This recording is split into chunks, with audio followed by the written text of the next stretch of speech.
This is KMTV. We are broadcasting to you live and direct from Brooklyn Center in Minneapolis. My name is Nathan Charles, sitting in the presenter seat on this beautiful day. It's Wednesday and it's the 12th of December. We're looking at major issues in Liberia. Liberia and Liberians are in the news again, some for the good reason and some for the bad reason. What are the issues we're going to be looking at today on the Diaspora Talk? As you know, the final batch of AFL, the Armed Forces of Liberia men who were in Mali, returned to Liberia after a successful peacekeeping mission there.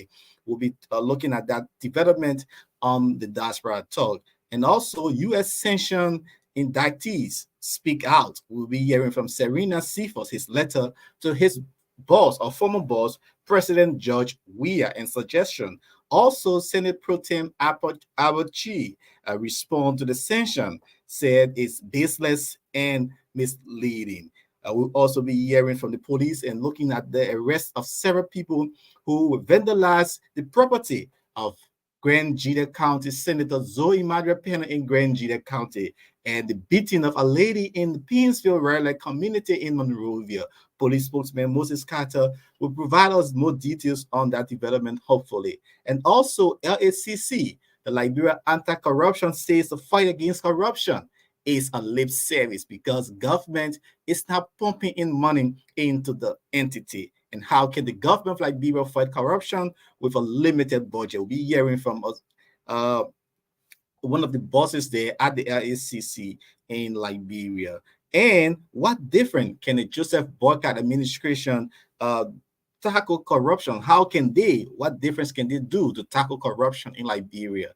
We'll be looking at that as well. And Senator Dillon under attack by unknown persons in Monrovia. These and other stories, and a twist in the case involving former head of the Supreme Court, Councillor Gloria Musu Scott, Chief Justice of Liberia. What is the twist? My colleague and panelist Jackson George will be on this program here discussing all of these issues when we come back just after some of our teaser here. Listen to them, and we'll be back very soon. This happened first in Meriden County.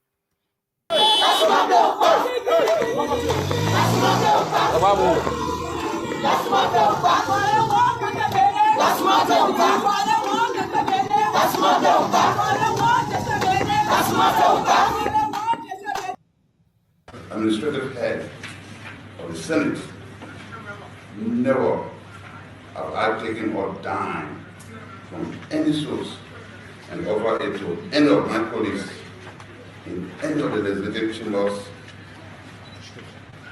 or to any of our staff to manipulate legislative processes. That's its priorities.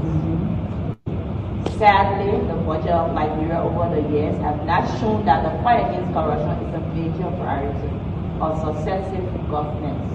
Since the establishment of the commission, its budgetary appropriation has not reached $3 billion. I can go to the U.S. Embassy. They can give me multiple entry visas. If I want to go to America every month, I'll go to America every month.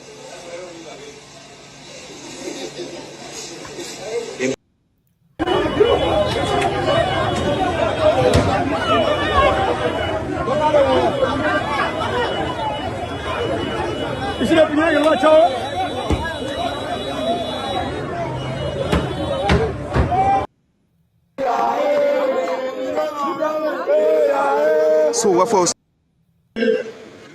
CDC to be followed by LSS Noam CDC.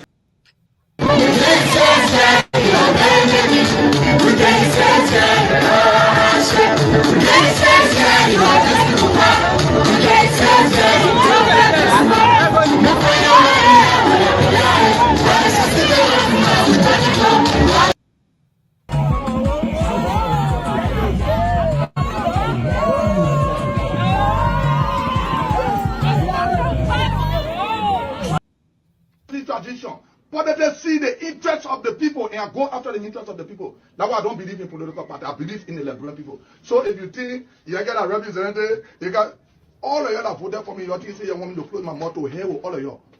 The process has just started. You voted for me because I've been consistent for 6 years. No lawmaker put a hand up in the history of this country have been consistent. Indeed, welcome to the Diaspora Talk on KMTV. My name is Nathan Charles. My colleague Cyrus McGee, the lead presenter of this program, will join us. Hopefully, he may not join us. Joan Prousty as well is also on this program, and our panelist Jackson K. George Jr. join us from his cozy, more decorated office there in the Brooklyn Center, Brooklyn Park area. Welcome, Mr. Josh. How you doing today? Well, it is good. It's Wednesday, the midweek, and so it's hard work day. And it's ladies' night tonight, meaning Oh, in really? Liberia. Oh yeah, it's every Wednesday, man. How you, Well, I like Thursdays. you like Thursdays. I love Friday and Monday. On another end, so let's go straight into our topic here. It's a big open secret that the United States government sanctioned few individuals in Liberia. Uh, over they name what he named Serena Seaforth before Bill Tuare and Nathaniel McGill. Now another batch came up. Jefferson Kochi was mentioned. Also, few days after, on Monday, another visa restriction came up for few Liberian officials. Abachi, the like of what his name? I forget Samuel Tue, finance minister, and it came up. And so Emmanuel Nukwe, one of the senators from from Magibi County, he has been speaking on the situation. He said that this sanction is not good. Not Emmanuel Nukwe, sorry, Abochie, that is Senate Pro Tem Abochie, has been speaking because he was one of those who the United States government sanctioned. Let's take a listen to Abochie. We'll come back, we'll look at more of his speech and the United States government own stand why the sanction visa restriction for him. We categorically deny and refute these allegations. They are false and misleading, untrue and unfounded. Since my stewardship as administrative head of the Senate, never have I taken or dime from any source and offered it to any of my colleagues in any of the legislative chambers or to any of our staff to manipulate legislative processes. Clearly, Washington has been missed. That Abochie is speaking to his colleague at the Liberian Senate after the United States government issued him visa restriction. And this other video came out, since Liberian people, officials love the U.S. And Mario Nukwe, one of those who were on this visa restriction prior, few months ago, he started to boast that indeed he cannot be denied visa restriction. Visa. He has his visa in his hand because there were rumors that some of them were denied visa, like Nathaniel Mangiu and other stuff like that. So people are saying he was throwing jabs, and now his name was also mentioned on that. But let's play you a old clip that he spoke before about this, the importance of the U.S. visa. Now the slapping in the face. 18 years of service hard work. I can go to the U.S. Embassy. They can give me multiple entry visa. If I want to go to America every month, I'll go to America every month. If they claim me, the embassy denied me visa. The embassy, this man proof. The embassy issued me a visa. I'm not saying it, I'm demonstrating it. I'm demonstrating it. Ask them where their so-called candidate can even walk to that embassy. Why will you bother yourself with somebody who has been condemned by the whole world? Once America condemns you, the whole world condemns you. Once you are condemned by America, the whole world has condemned you. We cannot waste our time with such an individual. We'll talk more. We'll talk more. We'll not say all today. So I just want to say thank you, King. Thank you for this opportunity. We are here to work with you people.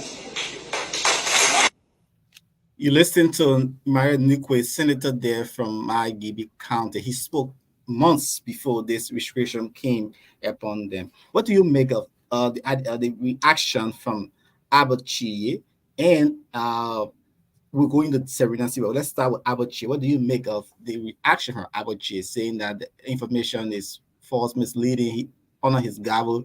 There has never been any bribe or stuff like that. We categorically deny and refute these allegations. What do you make about that? He refuting the U.S. allegation. So, Nathan, what the first thing I want to define what corruption is, right? Okay. Corruption, we define corruption as the abuse of entrusted power for private gain, Hmm. right? Entrusted power.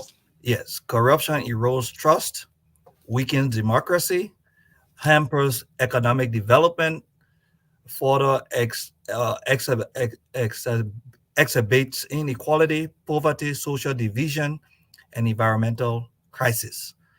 Exposing corruption and holding the corrupt to account can only happen if we understand the way corruption works and the systems that enable them, right? Yes. So, public servant demanding or taking money or favor in exchange for service, politician misusing public money or granting public jobs or contracts to their sponsors, friends, and families.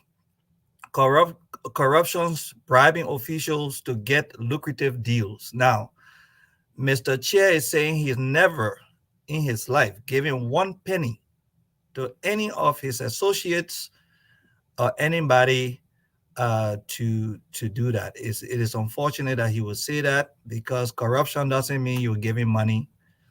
There's a lot of things that you can do in using your office to be corrupt. And so while we await the United States government to give proof as to why Senator Chair name is on our list, for him to categorically say that he has not given money in that august body to anybody or use his office to manipulate the process is something for us to see what is in that document that the United States government is saying that our chair is has been into corruption.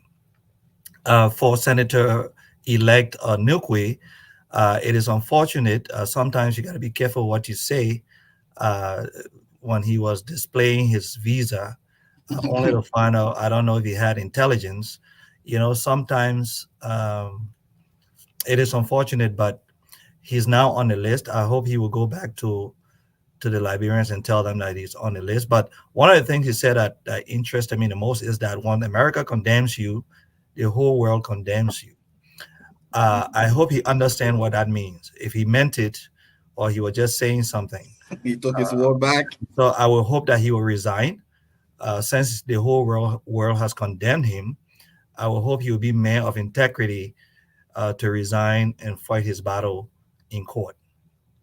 So I really said Nukwe is among three other prominent figures. Okay, it says that let me just get this card right. The government said okay, 2 years in the pro champion. So they say this the Manisky sanction is to say section 7031C of the Department of State, where you're mentioning that people use the office to solicit and manipulate the system. That is all mentioned why the U.S. government did that visa restriction on them. Correct. So he might think that it's an envelope issue that it is concerning. One of the things that Liberians need to understand, the United States government has technology. I mean, in the days of the Cold War, right? Yeah. People could spy. I mean, it was a spy. They were using spies at the time. They were using technology. Do you really think that if the United States government wanted to hear everything that is being said in the House of Representatives, they don't listen? Do you really think that if they wanted information, they set the drone up in the air for months? They can jam any system. You really think Liberia, as sophisticated as we are, the United States government really does not know what it's saying? So for them, I would think that if you are responsible enough and you have this situation, you should start finding a lawyer. Make sure that you ask the government, let the United States government produce its evidence, and you work your way through that to exonerate yourself. But to put out this posture and start saying things before you even go to court that I never in my whole life. So now that you've said that, if we can only find one lawmaker to say, yes, you give me money, you've defeated your purpose. So I would think that they would be quiet and work behind the scene to resolve some of these issues that they have. But for them to think that the United States government does not have anything, it's just a lie or it's a witch hunt. The United States government, before they put your name on a list, they've done a lot of work. They've collected a lot of data, information on you before they put your name. Now, they don't. Why would the United States government want to witch hunt Chair, Nukwe, or someone? But the most important thing here, Nathan, what Liberian people must understand about this corrupt attitude in us is that when you take away from the shared resources that we have, our educational system, you don't put money into it, you take it all for your own children. That means your children are going to good schools, and the lady who sells in the market trying to find money to send her child to a private school cannot even afford to do that. When you take money away from using your position, the healthcare system that we don't have money in, you are taking away money from the healthcare system. So Liberians are dying because of you. When you take away money from the system, our agricultural system, we can't build farm to market roads. So the people are not having enough food into the country because you've taken money from the system. When you take money from the system, the infrastructure like roads development, it's taking us decades to build road. It's taking us years to build one road from Rawafi, from ERWA to this because of the corrupt nature. So our cars are getting damaged. The roads are bad. People are dying on the highway. All of these things are crime against humanity. And Liberians don't see that as crime against humanity. So we got to start bringing this corrupt attitude up as crime against humanity as well. It's not just when you kill somebody, then or you violent. You are indiscriminately killing our citizens by taking away money that's supposed to go into the healthcare system. You putting it into your pocket, building homes or buying homes in exile. You and your families are living well, but yet the least among us are dying and they don't care. So if you are corrupt in the sense of which the way the United States government is sanctioning these people, they all have. It's like crime against humanity. Do you know how many Liberians died on a daily basis for little things? Do you know how our educational system is so bad that the few will just continue to be recycled? We keep talking about recycle politicians. The reason why we are recycling these people is because when you look among us, you don't find a lot of capable people. So when the capables are not available, the available becomes capable. And one thing, Jackson, I read this: the destination comes in response to allegation that Tue, Chie, and Nikwe abused their public positions by soliciting, accepting, and offering bribes to manipulate legislative proceeding and public funding, including activities in the mining sector, the name of particular sector. Correct. So they say the immediate family members and individuals will not have that visa. Let's hold you right there and see. We're trying to get another guest, Clara Mala. Yeah, she will be joining us to talk more about this session. But you listen to the U.S. government, they name the particular thing that the sector one, the mining sector. You are just talking about the mining sector a few days ago. How we are rich, but yet our country is rich, but our people are poor. And Nathan, most of the time we think the executive branch of government is our problem. The problem comes from right in there, the House and the Senate. That's where our problem lies. How in the world, again, I'll say this, you got all these mining concessions and our country continue to be poor, and Liberians say we don't have money. We don't have money. We do have money. There's no way Estella Metal will sit over there. Go and look at Estella Metal where they Activity. are. Palm trees are growing like crazy. The place is filthy and dirty. You know, they still got containers that people are living in, and they are mining millions of dollars of our iron ore and building India. While we sit there and do nothing. Look at Bummy Hills. They are moving trucks loads of iron ore on the main road. They need to build. They need to build the roads and build the communities in which they're taking all of these minerals from. But again, where do you think it come from? Why do you think the United States government is talking about these things? Because it passes through the House. They got to rectify these things and put forth for the executive branch of government to sign. By the time Jack- they've done, what can Jackson, you do? Jackson, let's hold you there. We're trying to connect one of our journalists in Liberia, a veteran journalist, advocate, Clara Mala. She's there in Monrovia, Liberia. You know, the internet is not too strong. So we just All want right. to invite Clara to the Diaspora Talk. Welcome, Clara. How you doing? Welcome to the Diaspora Talk. Thank you so much. Thank you for having me. Can you hear me? Very loud and Good. clear. How you doing, Monrovia? Are you safe and good and doing great? I'm okay. Monrovia is okay. Thank you. Just okay, not excellent. No, I wouldn't say excellent. It's okay. Managing. Yeah. So thanks for coming. I've been following your work and your own involvement into our political sector. Tell me basically, what do you make of this tension and the visa restriction on our government officials? What it means for our government? Well, um, I will talk a little bit of the past regime because I don't think that this is the first time uh, the U.S. government has placed sanction on our government officials. Even in the past, they have done it. I can wholeheartedly speak about the incoming administration because they are just about to take power and will have a new president. Will not be like maybe Ellen, but in Ellen's administration, I mean, the likes of Prince Johnson and others were placed on sanction. What really happened with these people? My own take on the sanction is that it's not a bad thing to place people on sanction, because when you place people on sanction, the message is that these people are corrupt or alleged corrupt, or we have information on them that they are engaging in a corrupt activity. So you as a government, they are not our citizens, so we can prosecute them. So we telling you so you can do something about it. But not much has been done.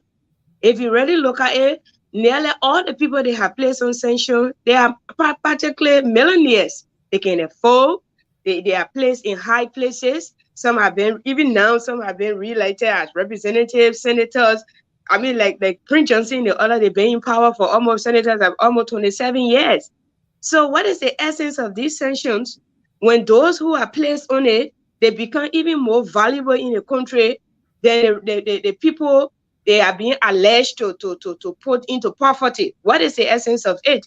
And I've always heard people say, oh, America will only take the decision to put people on sanction because those they are putting on sanction, they are not Americans. So they are asking your government to prosecute them because they don't have that prosecuting power because these people, they are not Americans. But we all know, and let's be frank, America is a world superpower. America has power and strength. They know exactly what to do to make the government of Liberia prosecute these people. So if you were just say, okay, we don't want them coming to our country. We don't want the children coming, like the recent sanction that they placed on Mr. Abache and Mr. Emmanuel Nukwe and that of who else? What's the fellow name? What's his name? Emmanuel Nukwe and who? Abache and that of the finance minister Oh, Samuel Twe. Tue. Yes, if you look at those three names, yes, the children might be in the states. They might have properties there, but at the end of the day, nothing much will happen to them. Few days from now, or maybe in the new administration, somebody could call any one of them and say, "Come and serve in this capacity," and the children will still be abroad enjoying themselves. So that is there's nothing wrong with the sanction, but my key thing is if you are putting them on sanction, and you as a world superpower, the world depend on you know exactly what to do to make our government prosecute these people. They need to be prosecuted. We want to see some of the property seized. We want to see they appear in court. If they stole money, we want to see if some of the money can be retrieved. Like the brother was speaking earlier, Jackson, Mr. Jackson George. I worked for Miss Asila Meta. I had to resign from Asila Meta because of the bad labor practices. I was communication officer there for almost 4 years. I resigned. When he's explaining to you, I lived in a continuum for more than 3 years. So I know it. You cannot carry your children to Asila Meta because obviously you expose them because either by nature, we adults, as adults, let me just put it that way, we are sexually active. So if I have a small continuum that is not even one room, and I have to keep a little baby there, or child that is 14, 15, all of us have to sleep in a tiny room. Then I have a husband or boyfriend. What kind of privacy you expect? A man by nature is sexually active. So I can even make out in front of my kids. I don't have a kid, so I was there. I didn't have a kid. So even if I had a friend, which I didn't have, obviously, I would have been a bit protected. But what if I had a family, maybe a husband and children, and what I saw that is still happening now? There is no privacy. And our kids, for me, our kids are being exposed to danger, so many other problems. I resigned from Asila Meta over so many reasons. And these reasons are still existing till now. And Nathan, just to add to what she's saying, we in the diaspora, Liberians in the diaspora, I agree with you. These sanctions bite from behind the scene because most of the assets will be frozen, most of the monies will be frozen. They can't do business in other countries as well. But you're right. If the Liberian people continue to elect them and nothing happens, that way. But listen to this. We in the diaspora, as taxpayer in America, we got 50 states. Each of our states have 2 senators. You understand, Nathan? We have 2 senators. The United States government is one of the largest donors. That's our taxpayer dollars going to Liberia to fund these corrupt attitudes. Now, if we contact our senators and say, look, our dollars are going down there. These people who are on sanctions, we need to do something about it. We put pressure on them. The United States government will put pressure on the government because now our taxpayers are saying that the money that is being spent through USAID and all of these different fundings, they are complaining about sanctioned individuals are using these funds as well. So we put pressure on our senators. They go on the floor, the United States floor, and put pressure on State Department.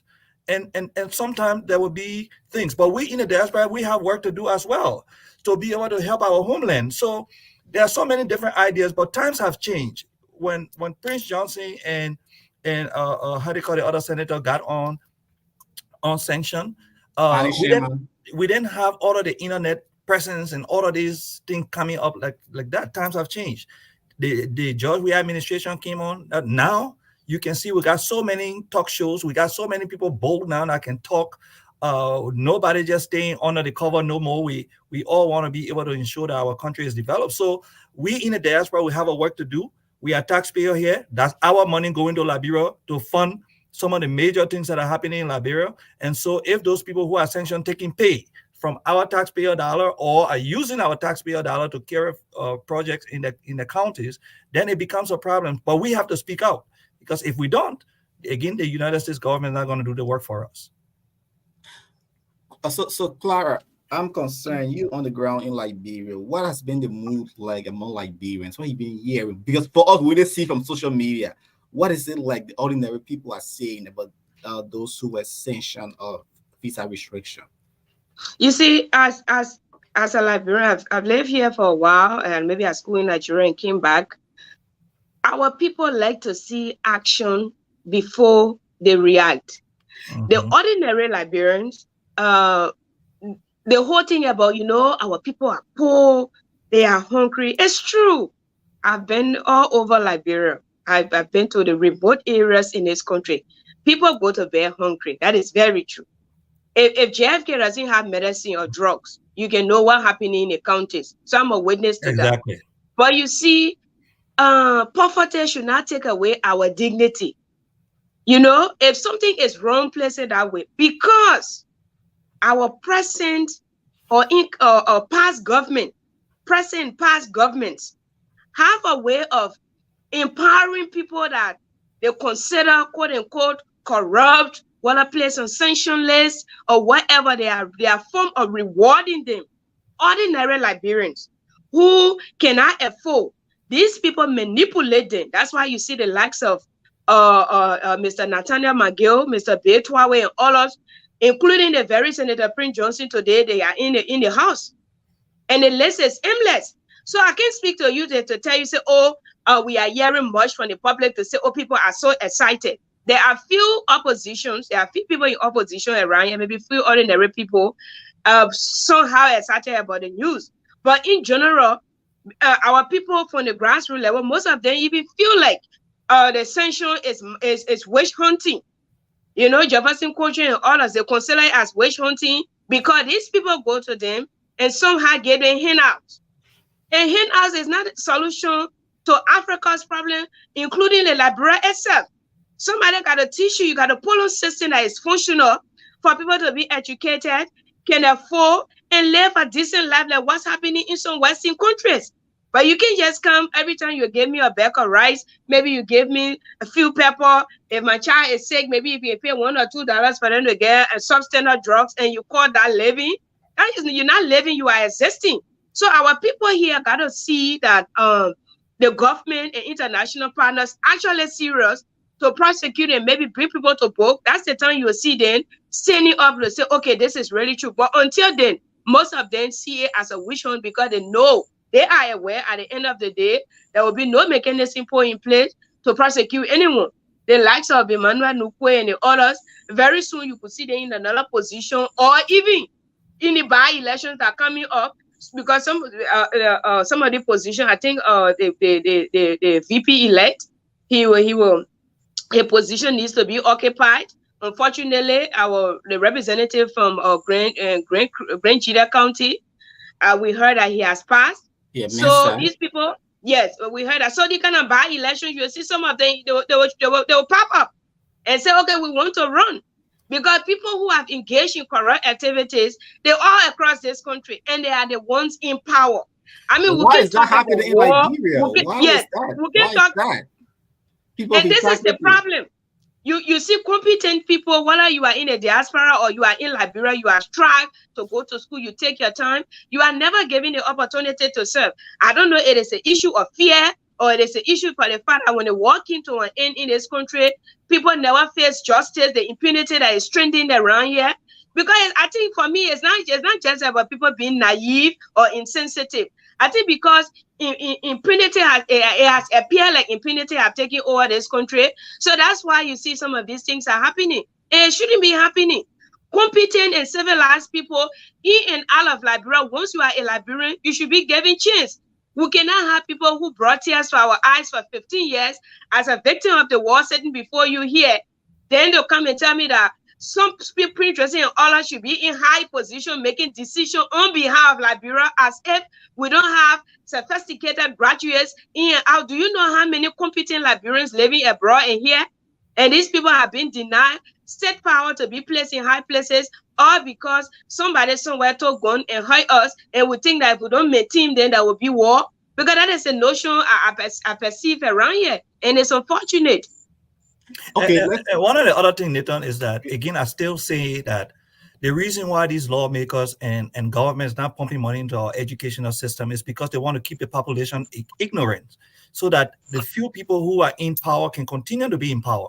Because to be honest with you, if somebody, like I said, if you took money away, if you are corrupt, if you took money away from the system, you are hurting Liberians. That's you taking money away from the healthcare system. Go to GFK, no medication. Like she said, go into these counties. If JFK doesn't have medication, you know these counties don't. If the police department in Monrovia, if the police department does not have vehicles and enough resources, what do you think about those counties? What do you think women going through in those counties? They've been raped. They've been beaten. We see it in Monrovia. If it's happening in Monrovia, where the seat of government is, what you think happening in the villages and in the towns? So these lawmakers are not putting in money. They're not fighting the executive to increase the budget. Everybody sit in Liberia and say, we don't have money, we don't have money, we don't have money. Take, for instance, look at our minerals and our resources that are leaving our country on a daily basis. Put the amount together on a piece of paper and see how much money that is. The government of Liberia should pay Liberian for living. We should not be poor. Like she said, if you have innovative, smart people, real people who are willing to come to this country and make it work, or people in the country, some of the people in that country that are really, really good and want to work, they never have the opportunity because good people always think that they should not fight as hard as possible to get into power. They think that because they know and they can do the work, the government should come to them and ask them to work. As compared to people who do not even understand how to do it, they will fight hard to come in to do it because they know what they're coming for. And that's always been Liberian problem. Look outside of the box. Hire people who are good and can come home, or people who are in the country to do some of this work. Not always we have to take people partisan and make it in our way. This country has to move forward, and we got good people in Liberia who can do this work. But we keep recycling the same people, and democracy is messy, and that's our problem. So my next question to you, Clara and Jackson, you can chip on this. Should George Weah pressure or ask Jefferson Kochi to step aside? And should the senators ask their our chair and their colleagues who head this committee, since they have been the chair and the NICWE, since they have been uh, with this allegation, should they ask them to leave their position and what it means for our democracy? Yeah, thank you for the question. The first thing you need to realize is that our governance system here is mostly like a fraternity. You know, once you have colleagues placed in high places, it's obvious that nobody will pay attention to what you just said. This is a striking point. One of the group of people that are capable of doing this are two group of people, either the legal minded Liberian in civil society organization. They can take the lead, maybe to petition the House or so and say, we want this to be done. Because I think quite recently, they had a petitioning ceremony where they were asking certain institutions not to allow Mr. Betwawe and Mr. Nathaniel McGill take their seats. Exactly, they were trying to, they're doing exactly what they did to Mr. Brandon Samoka. But if you are asking me to say that all the senators will take that decision, like what happens in America and other places, in my opinion, absolutely not. They will not. They will not. The reason it's just simple that they will not. The reason is that when you are caught up in entanglement yourself, you have to be very careful how you shift blame. Their hands are not clean.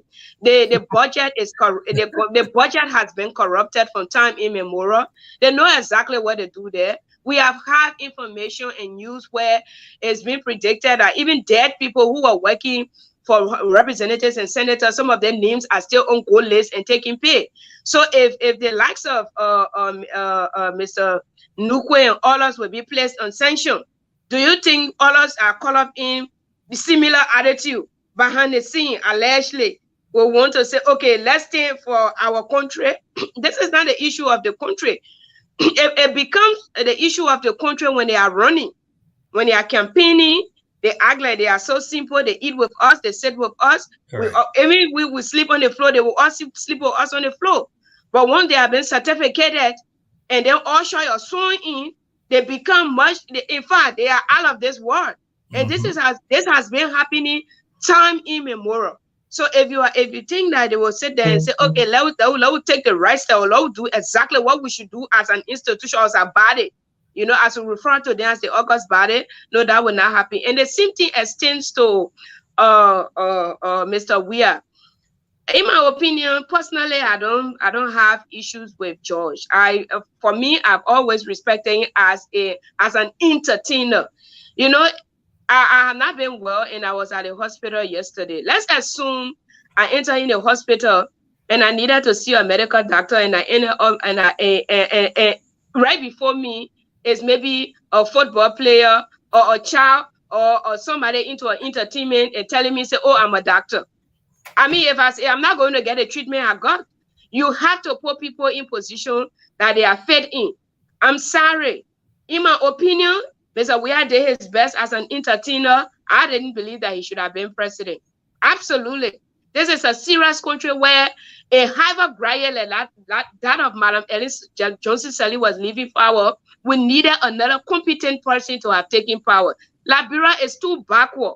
After over 150 years, we need serious-minded people to take this country. You cannot have countries like Ghana and other smaller countries that just get independent in the 50s and 60s, moving, and we are still here struggling. This is not a joke. So for me, the question you asked me, no, he's not going to tell Mr. Koji to step down. Has he been on record of even doing reshuffle in his government when he was there for the last 6 years? No. He was pushed. He was pushed before he could even ask Mr. Magere and others to have stepped aside. If he were not pushed, he couldn't have done that. And he was a serious-minded person.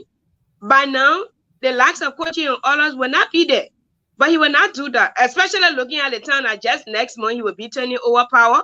No, he will not do it. If he having to do it, I'll be very surprised because he's not on record for standing up for what is right. How is it possible that people will be alleged to be corrupt people and you keep them in power for 6 solid years? Well, even if you are not going to fire the person, you can take them from there and send them to somewhere, or maybe say, okay, go and sit for like 6 months or so. Let me see your behavior. Say this is an allegation. You will keep the person in power for 6 years, like he did. And you think that a close confidant that of Jefferson Koji or Mr. Koji, Mr. Weah will tell him, say, oh, because the U.S. government has placed sanction on you, step aside. Even Mr. Koji as an individual who claimed to be a state person, something should signal to him to say, look, by this time, what is happening now is enough. Time is up. When it got up to January, let me step aside and say I step aside. But these are not serious people around here, and they got this country under hostage. And the fact that they have it under hostage, they think they're doing us a favor. They're not doing us a favor. We are Liberians, and you cannot undermine your country because even the Bible says that he will raise up soon to serve him. So if you are a person in this country who plays in a government position, don't think that you are doing us a favor. If you leave, we'll still have competent people to serve. So when you're serving as a state person, serve with dignity, serve with freedom, serve with respect human rights, so that when you leave, we can remember you. But I didn't see that. When I'm listening here, I didn't see that much in the we-are-led government. Jackson. Well, I think she said everything right. Our country, there's no integrity anymore. People should resign just because they've been put on a list. This list is not only for Liberia, that's an international list. So if you sanction me as Jackson George, then I resign my position and then work my way to exonerate myself. I think that's what should happen. But there's no integrity. Like she said, people have used government. The problem here, Nathan, we're not even afraid. Government officials are not even afraid of the masses. And I've always said, until Liberians start getting afraid of the government, start getting afraid of the masses, nothing going to happen in that country. The Minister of Finance can just take money and do what he wants to do. And we all just sit there and we're so afraid to talk because we're going to get killed or we're going to get flogged or something going to happen. I think times have changed. I think this incoming government, we have to flog a lot of people. We have to kill a lot of people because people just have to stop talking. What you mean? What I'm saying now is that for that to happen now moving forward, people will speak. I've never spoken before. I've never been vocal about Liberia like I am right now. And there's thousands of Liberians also speaking out. So my thing is times have changed. So if the incoming administration think that Liberia is going to be of old, where you can just come in and do what you want to do as a civil servant, we pay a salary. You can't come in and frighten us and use our money to kill us. It's not going to work. So government, and I always say that the power is inherent in the people, not in the military or in the police department. How many police officers do you have that when the Liberian people decide to walk to the executive mansion, you're going to stop them? You don't, not even in the United States. They don't even have enough police officers to stop the masses. So you have to manage the process. But our country is so corrupt to the point where it is so embarrassing. And we have to start talking about corruption as crime against humanity. Because somebody is dying in those villages because you're taking the resources from our country. Somebody is being killed in those villages because you're taking the resources. So let's call corruption, crime against humanity. That's how I look at it now.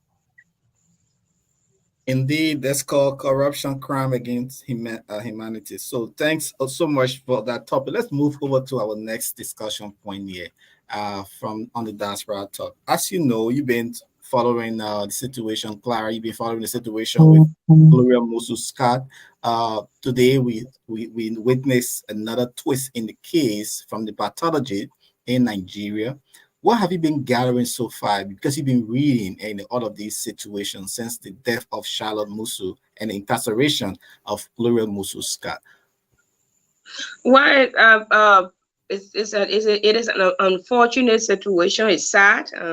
I think well, I don't care how we place it. A life was lost, and she is a Liberian. She's a young person. We didn't know what could have happened to her future, and it's only God. So to have seen her, and died in such demeaning form is really heartbreaking. But on the flip side, I'm glad that the case is in court. We can just wait for the justice system to do the work, because so it's kind of sophisticated when it's in court. And even though I'm following, but we gotta be very careful, how we comment on it. I think I saw on social media about the twist you're referring to, where it's being reported that a semen has been found into A the DNA girl's of yeah, yeah, a DNA, yeah.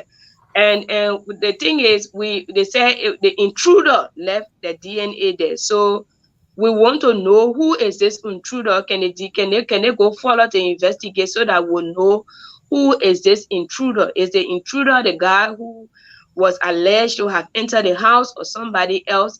Because these are things that when it happens, we need to set precedent. I'm telling you, these cases like this, maybe because I know the former chief justice it happens in your home, and so she's involved, is being fast tracked. But killings like this is common across this country. I mean, for the last 3 months or so, there have been too many mysterious killings around here. And we still wait a year as to whether some of the cases will enter in court to have the suspects will have the days as we are seeing now. But with the case, like I said, we'll keep it as it is. We hope that justice will be served. All those that are responsible for what happened, if the lady is not responsible, and anyone that is responsible, we believe that they still have the capacity to bring all of the perpetrators and those responsible to justice. And that's why we can, as the only thing I can say, we can wait to see how it will all end. But on the flip side, it's unfortunate for what happened to that child.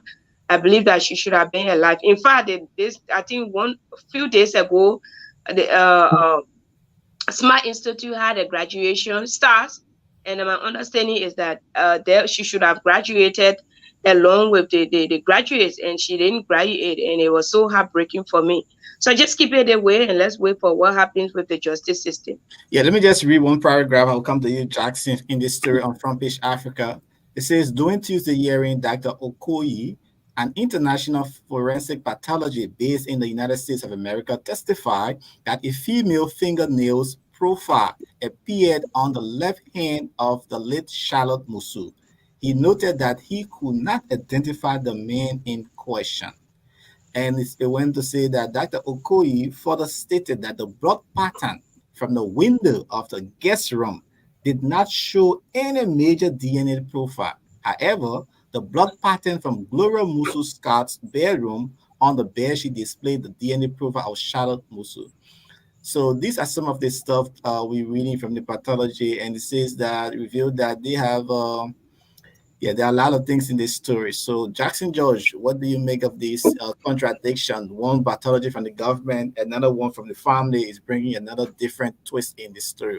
What do you think can I happen right think the now? crust of the matter is that the fact that we got a change in government, the fact that people anticipate that this government that is coming in will be more responsive and responsible in doing its work.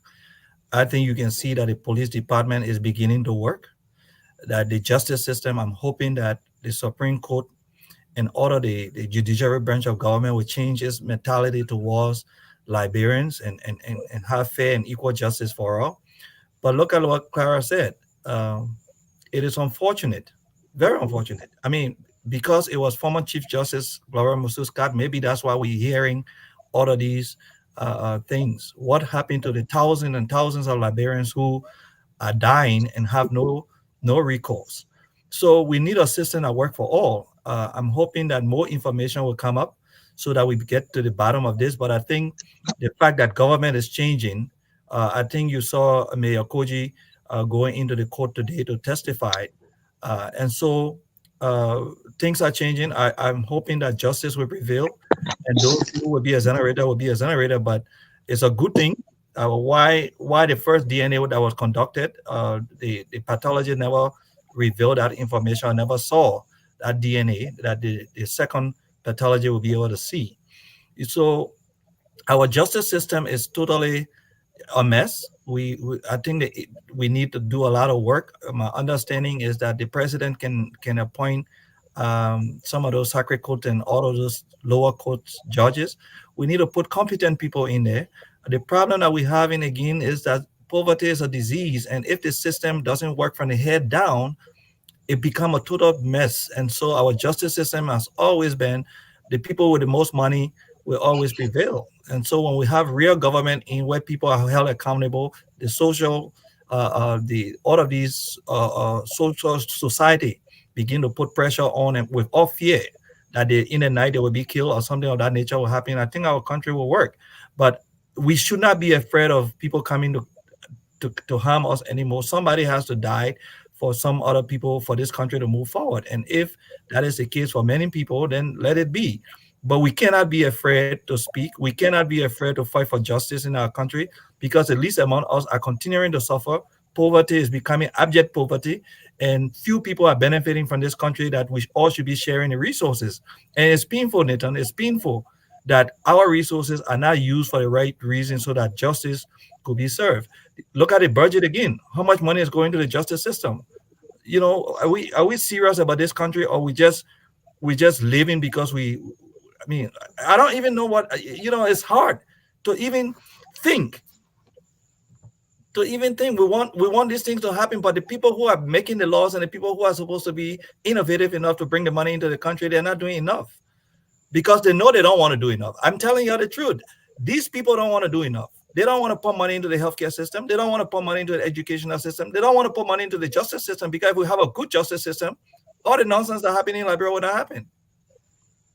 Let's look at the fight against corruption in Liberia. The head of the Anti-Corruption Commission spoke on International Day. Consider Alexandra Zoe, the executive chairperson, Liberia Anti-Corruption. Let's take a listen, and we'll come back. Clara, what do you make of her own comment concerning the fight against corruption in Liberia, and how can the Joseph Human Boycott leadership do different in tackling corruption? Let's listen to Councillor Zoe. Reflects its priorities. Sadly, the budget of Liberia over the years have not shown that the fight against corruption is a major priority of successive governments. Since the establishment of the Commission, its budgetary appropriation has not reached 3 billion. Yet, we declare corruption as a public enemy number one. If the government of Liberia must succeed in the fight against corruption, we must go beyond declaration to action and match our words with our deeds by giving adequate financial support to the LACC and other integrated institutions to enhance the fight against corruption. You listen to Councillor Zoe there speaking on fighting corruption. She said, to the medium to fight corruption in Liberia in the budget. How can the Joseph Human Boycott do different to tackle corruption? Should I speak first? Yeah, go ahead, Clara. Yeah, I think she's correct. When you look at the corruption is a disease in this country. So if central government cannot work with the LACC, it will not move from where we are. Because this is something that is almost ingrained into people's DNA. It starts from home, from schools, and then when it gets out there, it's just out of control. But you said something about us saying something about the coming administration. When you look at the West, when you look at other countries that are trying, it's because somebody stood for something. I believe that Mr. Bwaka is capable. He has understood administration for over 40 years. But let me be very clear, even though that he's capable, he's strong, he's educated enough to do the job, he cannot do the job alone. No. So we are hoping that he will bring competent people.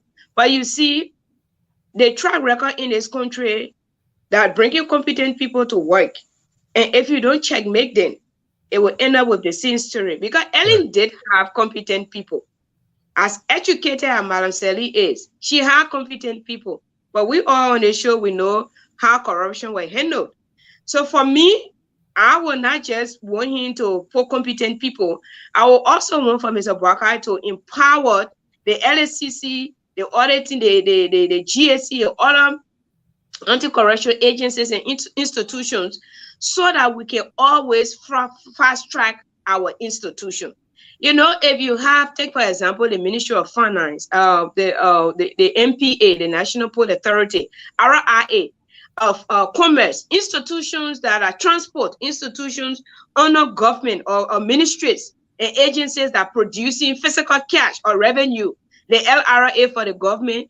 These are places that you don't just put people in power and just relax, you know, and assume that because the person is competent, that means they should not be checkmate. I want Mr. Boakai to actually have a leadership in place where you check these people after 3 months, after 6 months. Because if you check them as soon as possible, we're not here after a year that $10 million got missing, $7 million got missing, this $1 million. I mean, this is my uncle. This is what I've observed being Liberia as a media person, even as a Liberian. When you keep people in power for too long, they lost track. And people who think that they when they're on tenure position, they can do anything. No, being serving a position that they send you, it doesn't give you any right to engage in any act of corruption or human rights violation or anything that will bring any form of destruction or undermining to our country and society. So when you have people, when you empower the LSCC and other institutions to continuously track these people, it's easy. It's like an illness that is early diagnosed. You stand a chance of living sooner than when you go there already it's chronic, where you are the verge of dying. The doctor can't help you much. So yes, I'm hoping that Mr. Boakai should bring competent people to help the system, but I'm also hoping that he will not relax like La Malaseli did, just brought and say, okay, they are sophisticated people, they will take care of themselves. Because in as much as our people could be competent to work, smart people can carry out embezzlement. In fact, they understand the system, so it's easier for them to steal. And that's why you have to track them as soon as possible. Do not be relaxed. And if Mr. Boakai want to leave a better legacy for this country, where by the grace of God, in the future, we can also elect people competent to come and take power from you or take care from where he may stop in the future, then he has to set up that example and be very strong about it. That's what I can say for now. It should not be like you said, the other word you use, like a click. Yeah. Right. And Nathan, that is why I keep telling you that these things are intentional, right? If we want to fight corruption, look at what they put into the budget to fight corruption. You know, that's not even enough for an elementary school budget here in the United States. I mean, that's like a quarter or maybe a 1 month budget or quarter budget. Are we serious? Do you think these people who are corrupt will put money into the system to fight themselves? They're not going to do it. So you need real people. So I'm hoping that the new administration coming in will bring in real people. But like she said, we have to checkmate. We have to reshuffle government. People get into government, they get comfortable, they feel that they are law and gospel. But if you reshuffle your government and take some people out, then people get to know that these positions that I'm in can be removed anytime. I can be fired anytime. So I will do my best. But you can't have one person sitting as finance minister for 6 years, one person come in, you know, in the position for 6 years, and you expect that something they won't get complacent, and there's no check and balance because we are all colleagues. We put our personal before government, you know. So the Liberian people themselves, we have to start beginning to understand, and that education has to come where we start to educate the Liberian people as to what is a good government. You go into these communities and ask, do the lawmakers come here? Do you people have meetings with the lawmakers, town hall meetings where you quiz the lawmakers and other things? Do they come home? And you hardly see that. Like she said, when they get elected, they are totally different from the time they were running for office. So I'm hoping that we'll be real. We'll increase our budget from this million to billion, so that we can be able to allocate more resources into these areas that make sense. If the speaker budget is 1 million, 1 point something million, I mean, then we're not serious about fighting corruption. I think we need to reduce some of the cut government, reduce government, make government smaller and effective, but equally say, look at all the loopholes where their money, and be able to give like LSCC the autonomy to function as they can go anywhere, anytime, and ask for any books anytime. And so we put pressure on the system so that people know that LSCC will be at my door anytime. But the way it is right now, they don't put money into the system because they don't want the institutions to be strong and come after them. Indeed, they don't want the institution to come after them because they say, put your mouth to where your money is. Correct. Indeed, Jackson Josh and Clara Mala is here discussing issues in Liberia. We're looking at corruption, the issue with the sanctioned officials in Liberia and visa restriction order. Well, let's take a break. When we come back, we'll look at a very important issue. Clara is very, very passionate about this, the issue of brutality, meaning uh, against females in Liberia, and the issue of arson attack and violence in Liberia in Grand Chida County. We'll look at these two issues, and we'll come back just after our break from our sponsor, the Park Liquor Outlet in Brooklyn Center. Yeah, you can let me see if I can get my hands on that commercial. We'll come back. We discuss this issue, looking at the beating of a female in the red light community and the violence that erupted in Grand Chida County. What lessons can we learn, and how can we do things differently in Liberia? Let your celebration begin with Fat Liquor Outlet, your first Liberian-owned liquor store in the city of Brooklyn Park, Minnesota. We have everything that you need to set that special occasion or bride. For your next party or great get-together with friends, visit Park Liquor Outlet. We have great selection of beer, wine, gin, and many more at affordable prices. Our customer service will make you always want to come back. We are open Monday to Saturday, 9 a.m. to 10 p.m. and Sunday, 9 a.m. until 6 p.m. Park Liquor Outlet, your one-stop celebration store. We are located at 6315 Zine Avenue North, Brooklyn Park, Minnesota. Visit us today and feel the difference.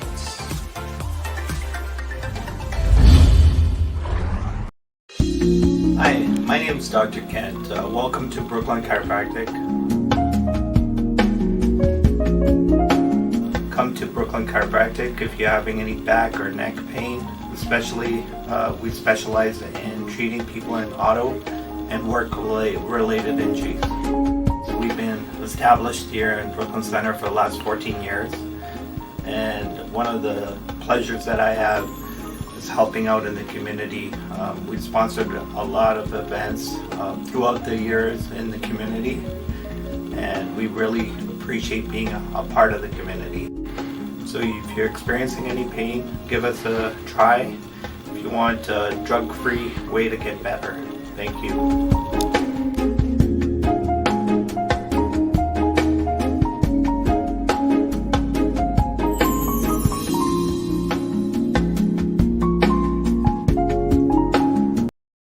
And let's say thanks to our sponsor, the Park Liquor Outlet and the Brooklyn Chiropractic Institution there. And also, if you are in the Minnesota and all parts of the U.S., you want to do your insurance, contact the Nathan Charles Insurance Agency. We have affordable, reliable, and fast coverage for your auto. Do not regret when we can help you re-get your auto stuff. We also do taxes and airline ticketing. So for those of you who are traveling to to Liberia for festive season, for the inauguration, we have good affordable tickets and you can book yourself. Don't forget KMTV will have our 360 booth for those of you celebrating your birthday, graduation, weddings. KMTV 360 booth is available and you can book us. Our services are also on the goal. So contact us and we'll be glad to promote your business wherever you find yourself. We have custom made Liberian t-shirt, it's in my DNA, and we have jersey also too. Watch out for all of these stuff. Okay, let's move over to our next topic here. As you know, recently it was reported that Zoe Madrepino, the home of Zoe Madrepino, was set ablaze and his home was vandalized by angry mob in Grand Chida County. The issue of mob violence is now surfacing in Liberia. We saw what happened to a lady in Raleigh, that is in Monterey in the Painesville area. She was mistakenly identified by somebody and raped, by Liberians. Should we in Liberia be engaged in the such act? Let's hear from you, Clara, your reaction to these two developments. It's unfortunate. And what happened to that lady has happened here to many people. It's just that her hearts, we're taking it. Some of it were forgotten stories. Some we talked about it before, and we've seen the video. It's very demeaning, and that's why we are talking about it. Our people in this country, I do not know whether it's an issue of illiteracy, it is an issue of poverty, or it is an issue of impunity, or I can't understand. Civilization is coming here gradually. You have people that come from the diaspora, all of Western countries. People sacrifice, go to these schools and try to talk to them. Even if you are in red light or living to West Point or Dole community, for heaven's sake, you are human being before living in those slums community. You can't allow where you are to make you to react like you are little of a being, like you some kind of animal. I do not understand. If you even see the video, you see women participating in a karate, removing another woman's clothes and playing with her like that. They really, as I said, they wanted to kill her for what? My understanding is the first information I received was that they did it on the sole purpose that they said she was posting that she voted for Mr. Boakai. Later on, we are hearing that it's a mistaken identity. Some people saying that some people told her to be someone, a lady who steals back, and they told her that like the person, and somebody else said they saw her like the Unity Party supporter queen, who is alleged to be in a video of this guy Joshua that got sick and died. And they said it was a brutality that made him to die, all the kind of stuff. But whatever it can be, are we saying that we don't have a police station in Monrovia that if you claim that she was involved in any of the acts, let's just hold it constant that, for example, she did it because we don't have the full information. They couldn't take her to a nearby police station, and we have been looking for her. So why our people should engage into mob violence? Because what they are doing there now, it has sent sharp fear across this country. This is not a joke. Who else they will do it to? How many times our people were engaged in mob violence? Like I told you from the beginning of the show, I have traveled all around. What you see in that video is how Liberians behave across this country. You cannot even walk and have a frank conversation with anybody publicly. People, they act as if they are not in school. They don't know how to have normal conversation. And that's why I like debate. I like to talk. I like to share ideas. I like to learn from people. I like to read. But if I come across people who are not willing to listen, for me to listen to you, and so I can bring my failures and you bring yours and we take what's right, then I don't hold conversation with people. In a rare case, maybe I'll go to a Hatai center. Because even if you have a conversation with people, they feel disenchanted. Even with this current regime, this is how they behave. We are Liberians. At one point, we'll be responsible, and then they're beating her. Someone standing there, a group of people videotaping the act. So they are condemning. We have been condemning and calling for justice. Because what happened to that girl will happen to anyone. And we are not calling for justice because she's a female. We are calling for justice because she's a human being. And she shouldn't have been treated in that manner. And that is wrong. I don't care what she did. Even if she had committed alleged murder or whatever, they held her, they had a right to take her to a court or a police station. Liberia is a country of law. We cannot continue to work like this. And this is how they will go into the new administration and make things more difficult for our incoming government. It's not good. Again, on the issue of what took place there with the representative in Grand County that led to his demise, it's unfortunate. May his soul rest in peace. We have just been hearing issues of what I was based on internal wrangling from media report. We don't really have facts because the thing is, he has sadly passed away. And when somebody's life is taken, it's very difficult to just come out and make broad statement, especially when you don't have all of the information. If you have somebody is alleging that Mr. Senator Pelham or whoever is involved, all a group of people went to his house, set his house on blaze. I heard him on the radio saying that it was a bunch of criminals, people who against him, trying to make up stories and all of that. The fact that the victim is not alive to speak or have a conversation as we are having, it's very difficult to play around such a thing. But whatever it may have been, I believe that the fellow who passed was already loved by his people, because in 2020, he replaced the very senator that is being alleged to be behind his act. He replaced him. And then in 2023, he was also re-elected in this particular election that took place in Liberia. I seem to be correct, it's one of the most heated elections since the country gained independence in 1847. It was very tense. So for him to have been re-elected, it means that his people didn't like him.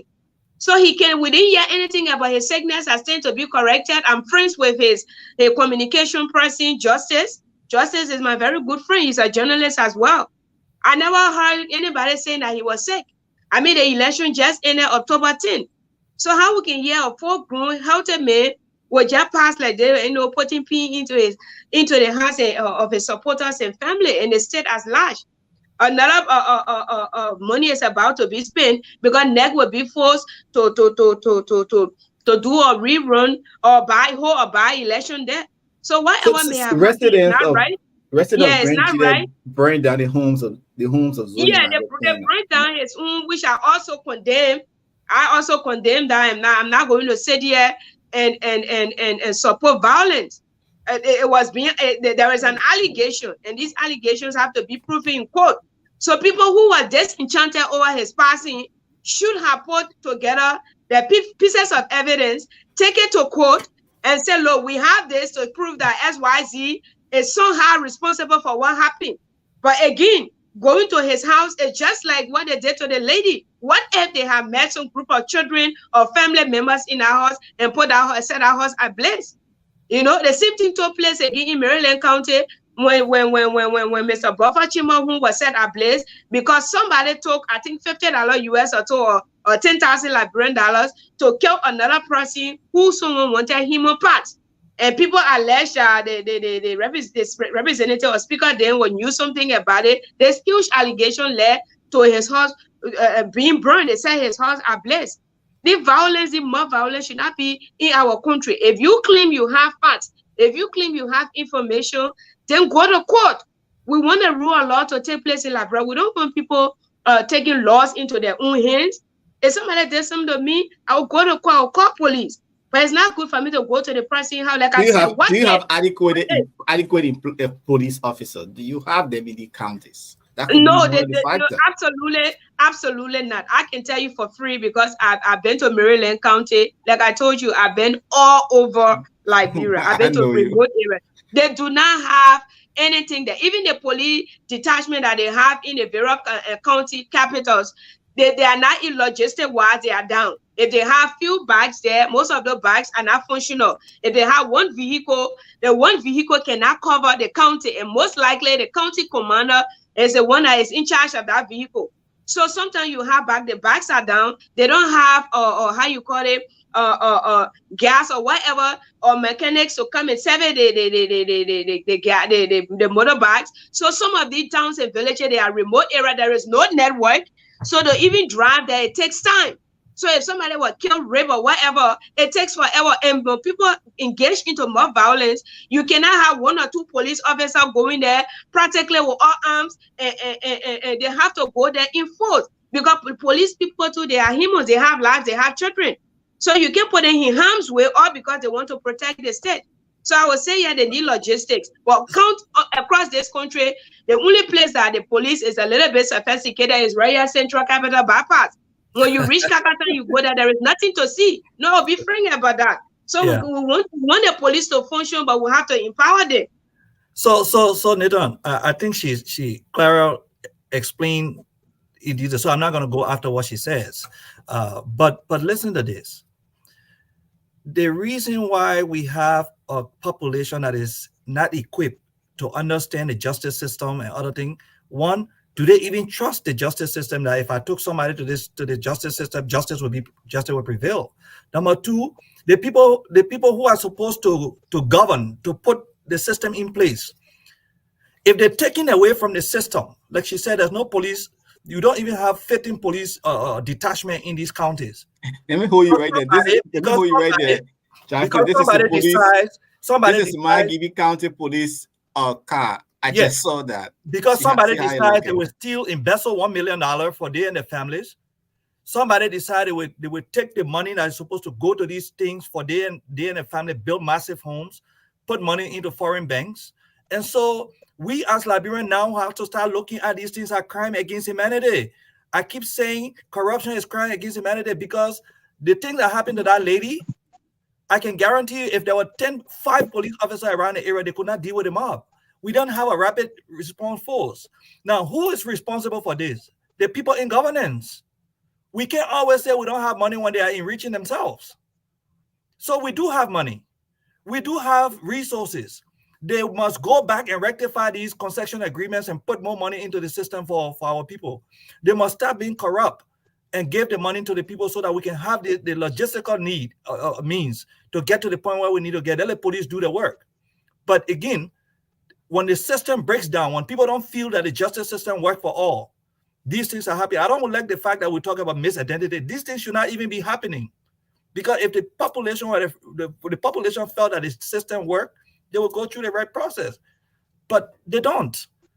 They don't believe that the system will work. And I'm hoping that this new administration that will come in will bring in the competent people, bring in people with responsible mind who will look at all of these things and make it work.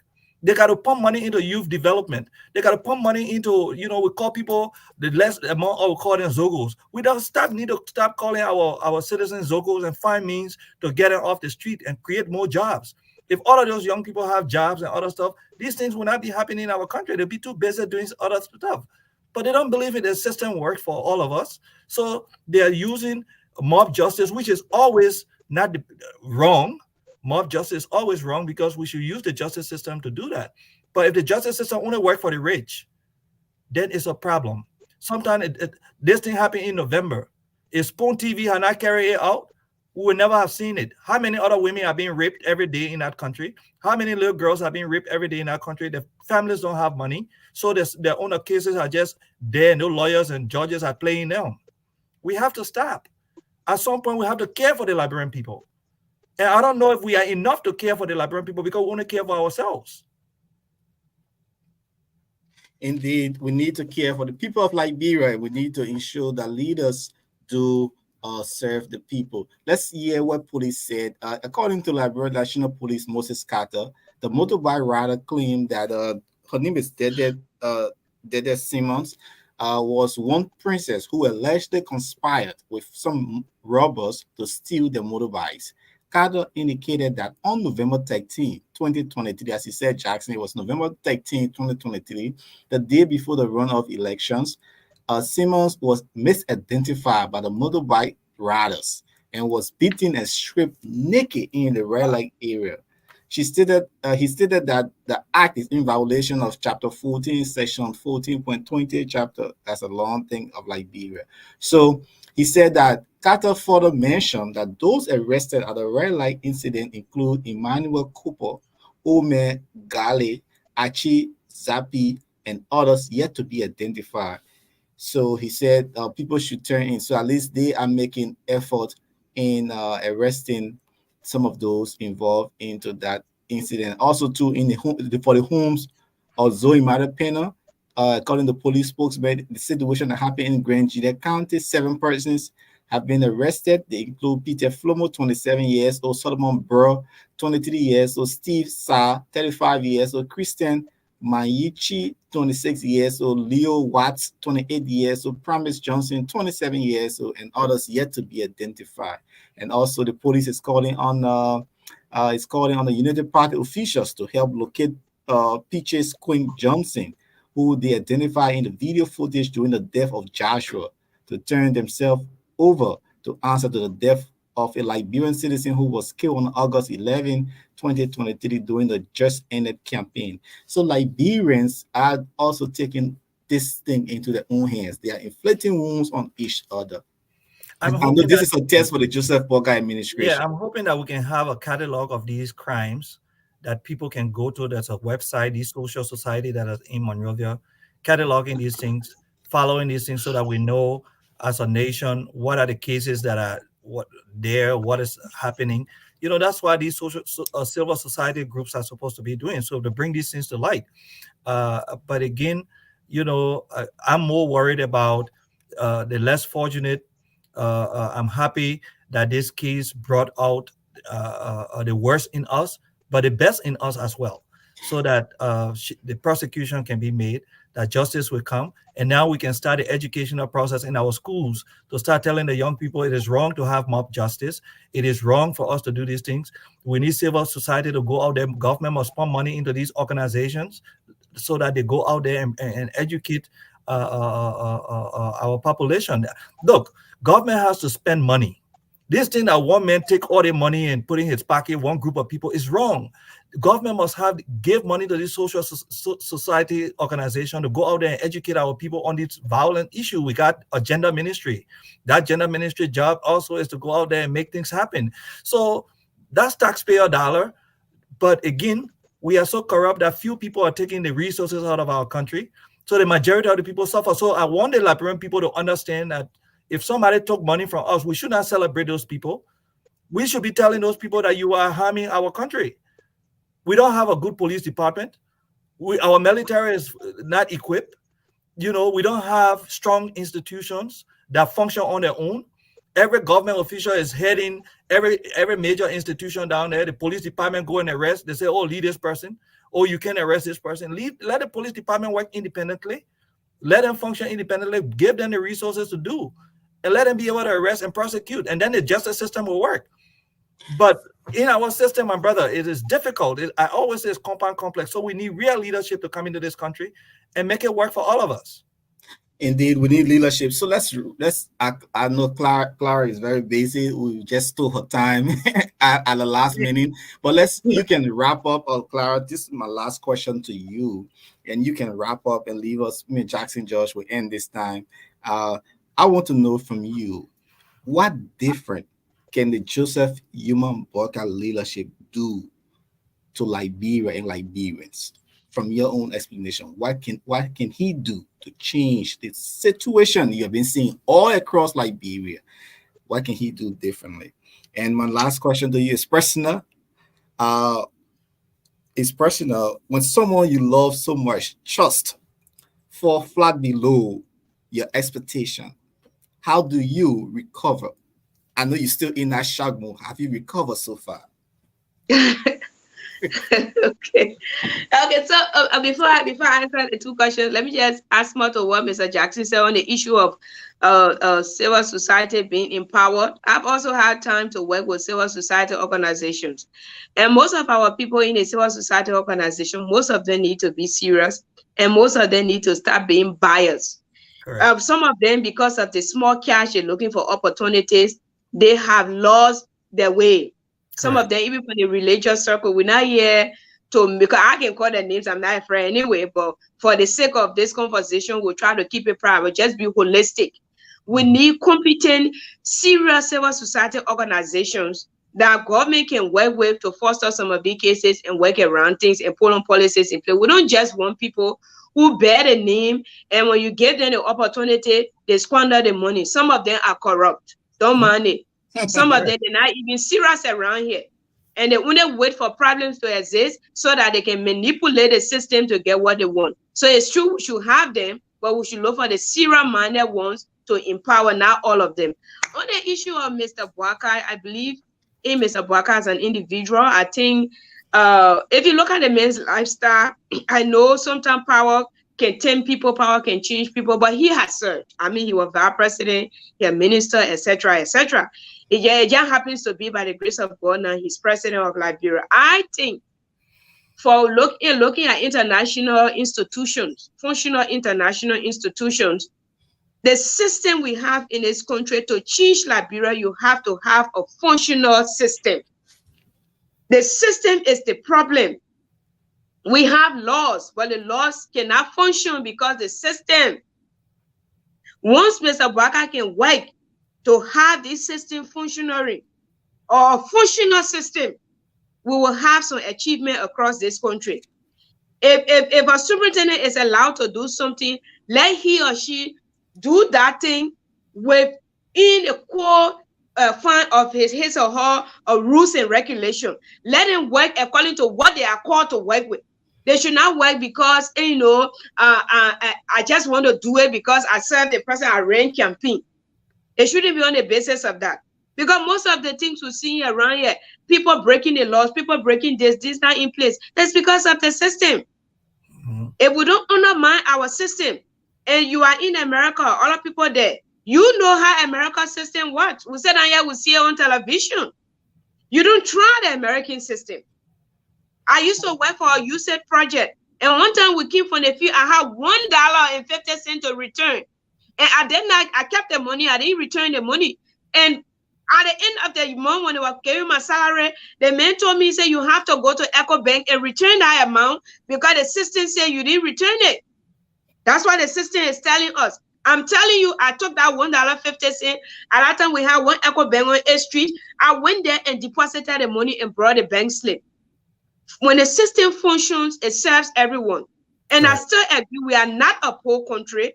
I didn't want to dive into the mineral setting. Like I said, I've been always, you go to Cape Mount, you go to Nima where I work. Right now, Asila Metal is carrying iron ore that are 64 high iron. The reason why Asila Metal won phase 2, because the iron ore to Taka Day is 54, 55, 56, which is not far from 60. They want to upgrade that. So right now in Urato and Gangra, there where they are taking the direct shipment of ore. And I have been to so many mines in this country where you see the natural resources. We have logs. Everything is here. We have leaves in the butchers that we can get medicine from the refine, and where all people don't have to die when they are 30, 40, and 20. But these things are happening because we don't have functional system. So for me, Mr. Bwaka should wait to leave a system behind that will be so functional that nobody can manipulate. And I think things will change around here. On the last question of what would I do if somebody I trust hurt me? I have always been a person to look at things on a diverse view. I believe I trust people, I respect people. I gave you the benefit of the doubt, but one of the things I try to do in my own little way to also understand that we are humans. I don't want to put God in the place of someone. So in as much I will trust you, in as much I will care, I read other people's life story, I watch news, I listen to news, I realize that you can fall. So if I trust you to that point and you hurt me, it will hurt me because I'm a human being. I did put some time in you. But I will also understand that I'm human, you are, and you just not what I think you would be. With time, I will get over you. But the recovery will take some time. But my strength comes from the Father. I understand you can fall. I understand that other people can do it. And I understand that maybe you did it for different reasons. You shouldn't have done it, but you did it. But I will not break apart in totality to say I will fall and never come back to myself because someone have done something. It happened to me before. But like I said, people's life story and what I see around me helps to give me that strength. In my own Bible, because I'm a Christian, it gave me, when you read the Bible, it tells you that these things will happen. So those are the things that gave me strength when such things happen for me to keep moving. Wow. Thanks so much, Clara Mala, for that well-spoken word. All right, nice meeting you. I think you should be on the show more. Yeah, thank you so much. I was doing some work with the EU the few days on the elections. We're monitoring the media for them. So I'm free now. I'm free. Like I'm out of job. I'm free. So sometimes you can call me. Because right now the job business is like a little bit difficult. Ending the year, we're getting a new government. So right now I'm not really working. I'm home mostly. So if you need me around to do something, I'm around. Great. Okay, Clara Mala, she's no stranger to the media. She worked with veteran journalists. But I think she can stay on and we can conclude it on the conversation. You asked a question about Joseph Boyka. I strongly believe in his thought process. I strongly believe that he will bring in a government, a responsible government. But this is what my advice would be. You know, most people are looking for government job right now, ministers and other things. The first thing I would do, I would advise, is for him to sit down with his ministers around the table and look in their eyes and ask them, I'm offering this job. Tell me the truth. Are you willing to work? Are you willing to do the things? And but you come up with a code of conduct outside of government code of conduct, what we already have that has not worked. A stringent code of conduct, and hold them accountable to this code of conduct. And one of these code of conduct must be respect for the Liberian people that pay them as well, so that they are not in the big cars, one of the glasses, always busy, and forget about the people who are paying them. That's the first thing I would ask. The second thing would be one of the things in the code of conduct. If there's any reason the allegations come that you're corrupt, you will have to resign and clear your name off. And there's 5 million Liberians will hire another person so that they know right up front that if any allegation come out that with an iota of truth in it, you will resign or I'll fire you. These things will set the path for a new Liberia that we all are seeking for. But yes, the president alone cannot build this country. He will hire people to come in to help him build this country, and yet those people will come in with their own values, their own integrities at stake.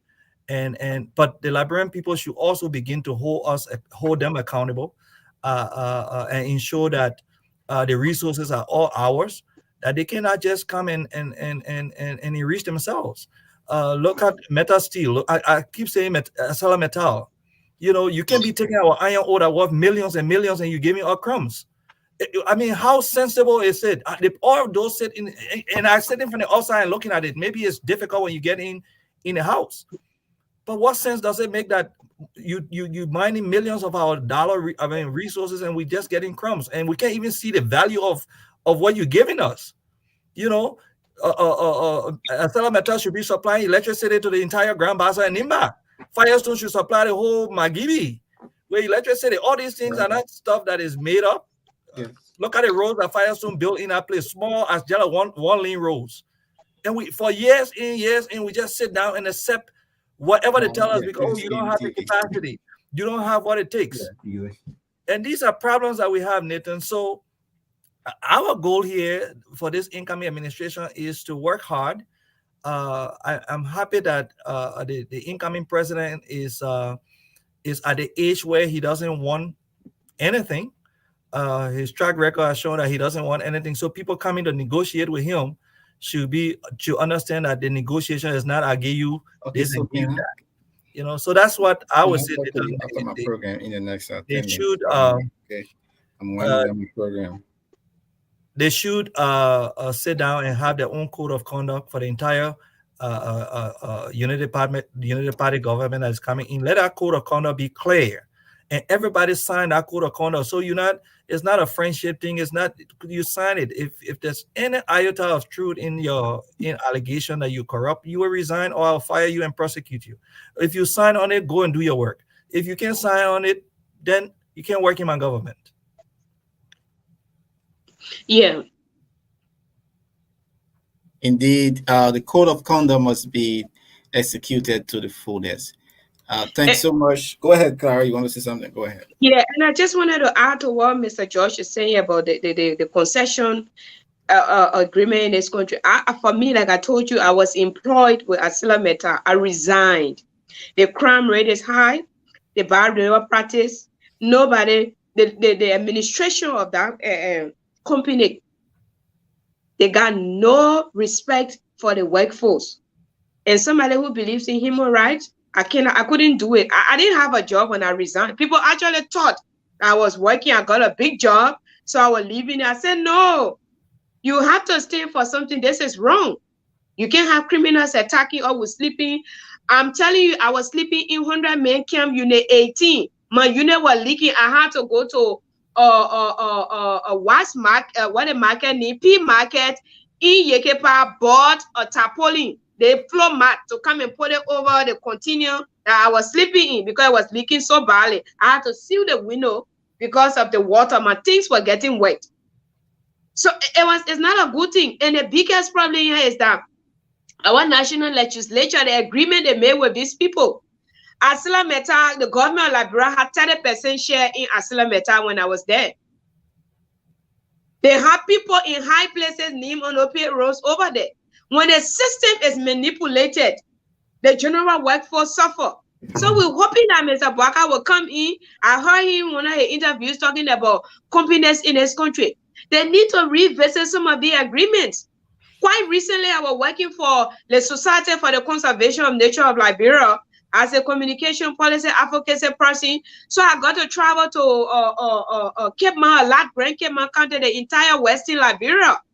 Go and see how the environment is undermined. The people digging diamonds and gold around the Sierra Leonean belt there.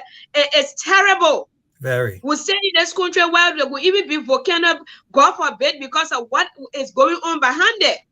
The MMG going, other people behind there, our people suffering.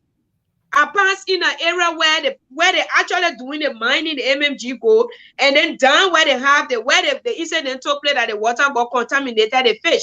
I have been there many times. If you see that place doing really, even dry season, if you see the place, you will understand why the people complaining, because the mining coming from up, undermining our people from down, and saying the water and things are getting contaminated, they are sick.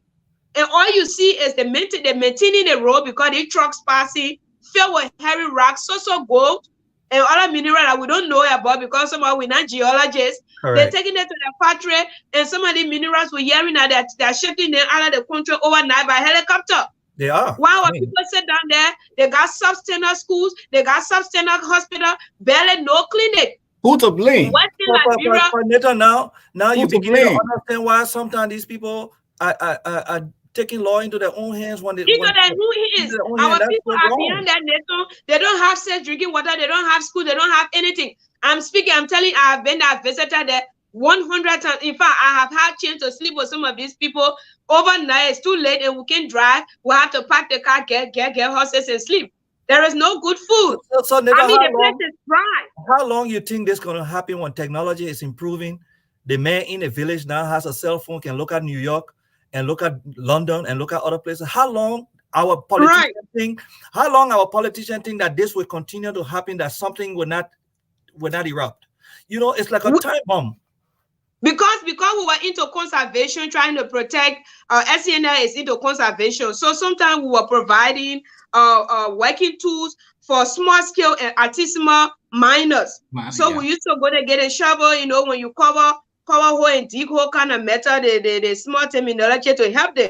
Because again, the people with a big factory, they're not providing the logistics for our people. And you know, from day one, people being into small scale and artisanal mining, you cannot deny them from that. So the only way you can do, they got license. Their licenses, they are licensed people. So we only empower them to take, right, when you dig the hole, cover it to protect the environment. But some of the holes where people are licensed, where senators and other people into cohort with them, when you see some of the holes, horses on Broad Street can enter some of the holes, they walking cover. So Clara, they use excavators, yes. Clara, let me just ask a question. What's wrong with, if you were our senator and you wanted to dig gold and diamond, what wrong with you digging your gold and diamond, but I'm telling you that we need the school built, we need a hospital built, we need this facility built? What's wrong with that? It doesn't stop anything. I mean, it boils down to exactly what you said. It boils down to what you said earlier on, that when they do these things and undermine, keep our people under education, it's an issue of power and control. Exactly. You don't want a population to be educated, for people to have independent thoughts and make civilized or sound decisions. So you keep them under hostage by building substandard institutions. Most of it, the hospital is not a building, the school is not a building. It's a facility and qualified teachers you have there. Some of these schools they build there are no textbooks. You have teachers who have just from high school teaching. So you have to have competent, civilized, qualified people to teach. You have to have refined textbooks. So Clara, you're in Liberia. So if you're a minister of education and you're telling me that these schools are substandard, does the minister of education get in his vehicle and drive and see these schools or he just sit in the office and when he gets somewhere they have programs? And I mean, what really do they do? The labor, I'm not even going to shift. I'm not going around and see the different ways that these people are working, the conditions that they are in, and make and go to cabinet meeting and talk about it. Is the agriculture minister going around seeing that there's no farm to market roads and the farmers are not equipped and talking about it in cabinet meeting? And if you can't give me the tools for me to do my work, what the heck am I doing there? But she was also found in alleged corruption around here. So what she's doing? The point is, this very minister of education, I'm not going to shift it, even past administration, even when Madam Sally was in power and beyond. Right now, but he's in power right now. Is the term coming to an end? But yet 2 days ago, I was in what's the place in Banjo, across from Douala, and I saw where the minister, Mr. Sony, lives in his school. His school is rather up to standard. I mean, that school can be compared to international standard. It's up to standard. If I saw that school is a private school, and I believe that he may have upgraded it, even when he became minister. I believe it was existing, but when he became minister, he just made it to an advanced version. So if he could advocate as a minister for what I saw yesterday in Banjo there, because I went to see a friend of mine, and what I saw, if he could extend that to other schools, Library will be moving forward. Like I said, it's not the building, it's the logistics and the material you make available for the students. You can have our students, if I'm from Bum County, if the child come from school, they can say, good morning, good evening. What is your name? They're still speaking better. That is not how they will not learn. It is good to speak our local vernacular, but our country is an English-speaking country. Let our children learn so that when they stay somewhere, they can know they are citizens, decent citizens of this country. And it's not happening.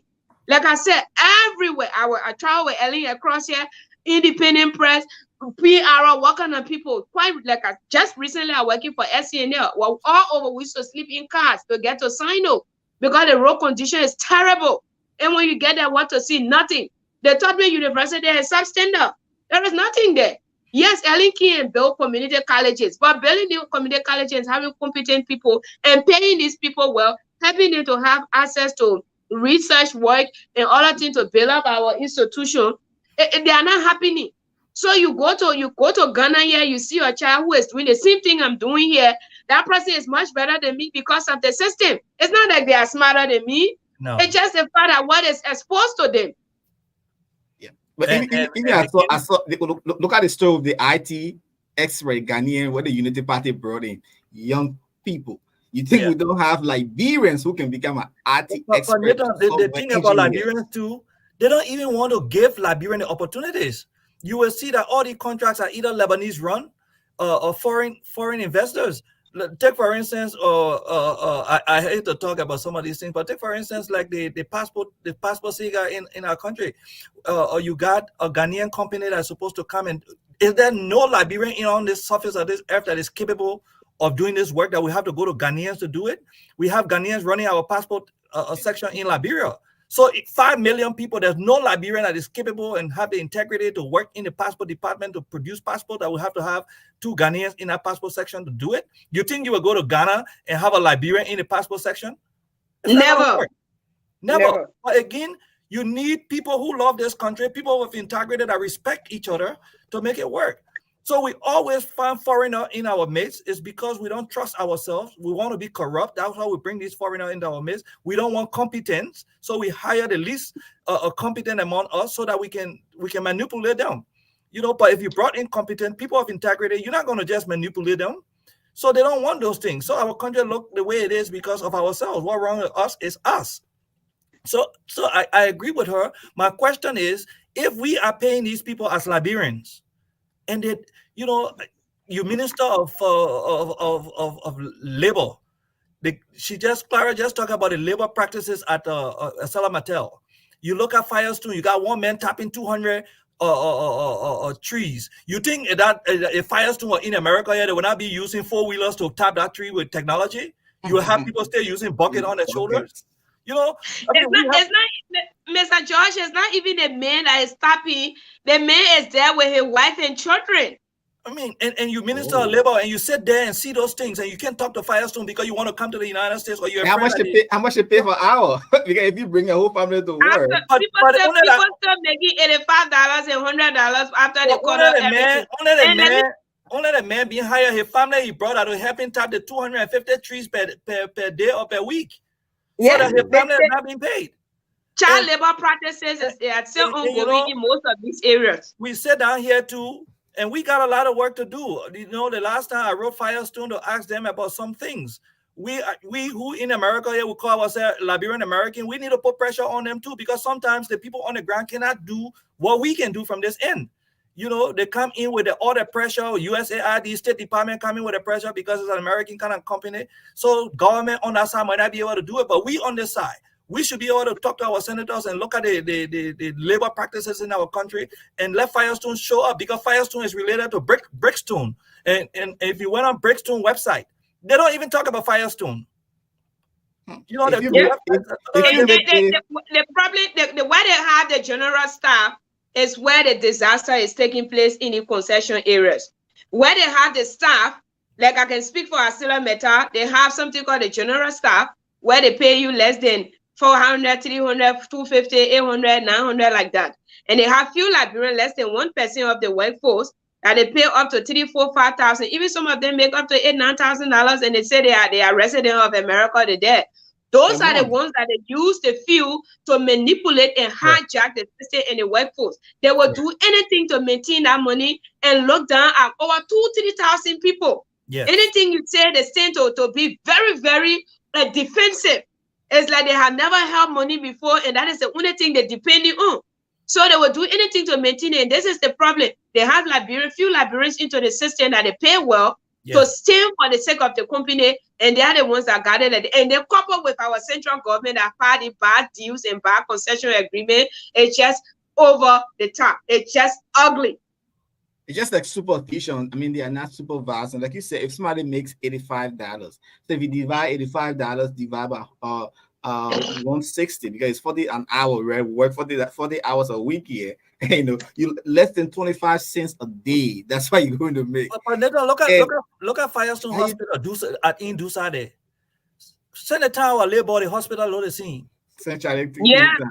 I mean, the hospital looks the same. Firestone, you know, and so you get it. I don't understand these Liberians who are fighting for all of them jobs, who get these jobs. Sometimes the question is, at what point are we our brother's keeper? You know, when my children can go to better schools, get good health care, I live in a decent place, when there's no electricity, I put my generator on. Do I really care about the next door neighbor who kids are home or my children are going to school in air-conditioned cars? Am I in position? When I'm in position, do I just don't care at all?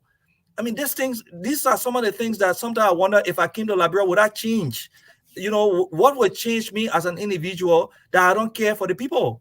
You know, but if most people they're not able to care for themselves, only government they depend on to survive, then I can understand where they can be manipulated.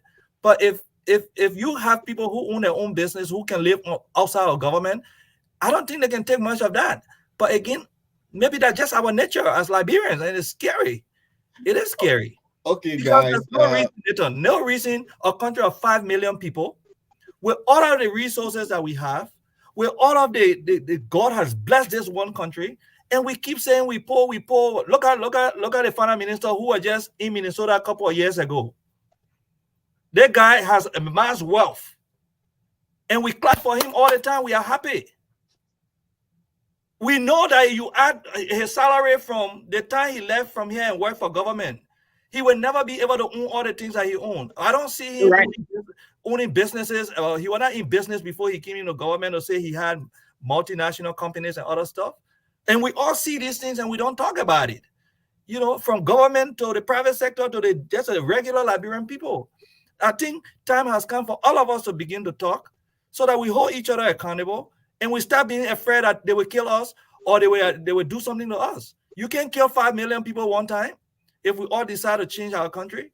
So the issue of us being scared that you will come for us in the night, you will do this thing, I think we have reached a point where we are at the bottom and we can't hold on no more. I mean, we are aging. I want my child to live in a country where my child will be free of all of these things. I want my child to have a fair equal rights in our country. I want my child to be able to come home and do the things that he wants to do without fear that he will be picked up in the night.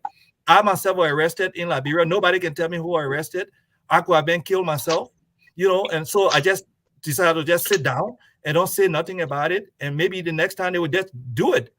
So we need to talk about these things. Okay, Clara and Jackson, Josh, thanks so much. We will continue to talk about other issues. We'll look at that concession because there are a lot of stories from there. Carl will bring you back here again on the Diaspora Talk. This is what we do. We are here to stimulate, to talk about issues in Liberia. Thanks so much for always coming on the program. And for you, Clara, thanks so much for taking out the time and to come and share your thoughts with us. We'll always bring you back I think here. Clara has a wealth of experience that the people you, need. you, The you people don't need to know hear. you don't know Clara. No, I think she has a wealth of experience. I think she's vocal. I think she's right. The I guy is think a great writer. She's a so. mentor. Clara, what I'm saying, thank you. We need more Liberians to start talking. We need more Liberians to understand again that if one person take our wealth, that's wealth. Look at you, as brilliant as you are. You in the press, you working for the press and other thing. Why are you not? I mean, you should be living a decent life too. You know, Yeah, you should. we're struggling. The guy We gotta are go into, struggling. she gotta go into public And relations. we But she we really we live a we life. we book up. We can say yes to people to meet them to hotel. The township is even more Exactly. because some of the girls they who boss them because there's some men getting sort of my abuse too. They have all joined the women in the kind of bad behavior. So some of that said no, we lay down one piece of mattress here. When you say yeah, but you can't let me lay down my piece of mattress and be in peace and put a Liberian How where they many to how be. many years you will say Eh, get to survive? I mean, you will keep saying yeah. how You will finish. many? Yeah, you will I finish tell them, before. said 4 years I will be 40, I'll be living that kind of life. Yeah, then Eric says yeah, you gotta change the yes. Yes, God Yeah. forbid. So I take it easy so that I can understand myself. But I think our country will move. I think, look, Nathan, this country will never remain the same. And I will say this: I know we're on your network, but I think Spoon Network changed the course of what Liberia going to look like. And I think KMTV, Spoon, and all of the different networks, they've changed Liberia. And Liberia is never going to be the same. Liberia eyes are opening up. You know, representatives coming in, they know that they will be representatives and senators. They know that it's not just going to be behind closed doors. Whatever happened behind closed doors will come to light. I think we'll get more sophisticated.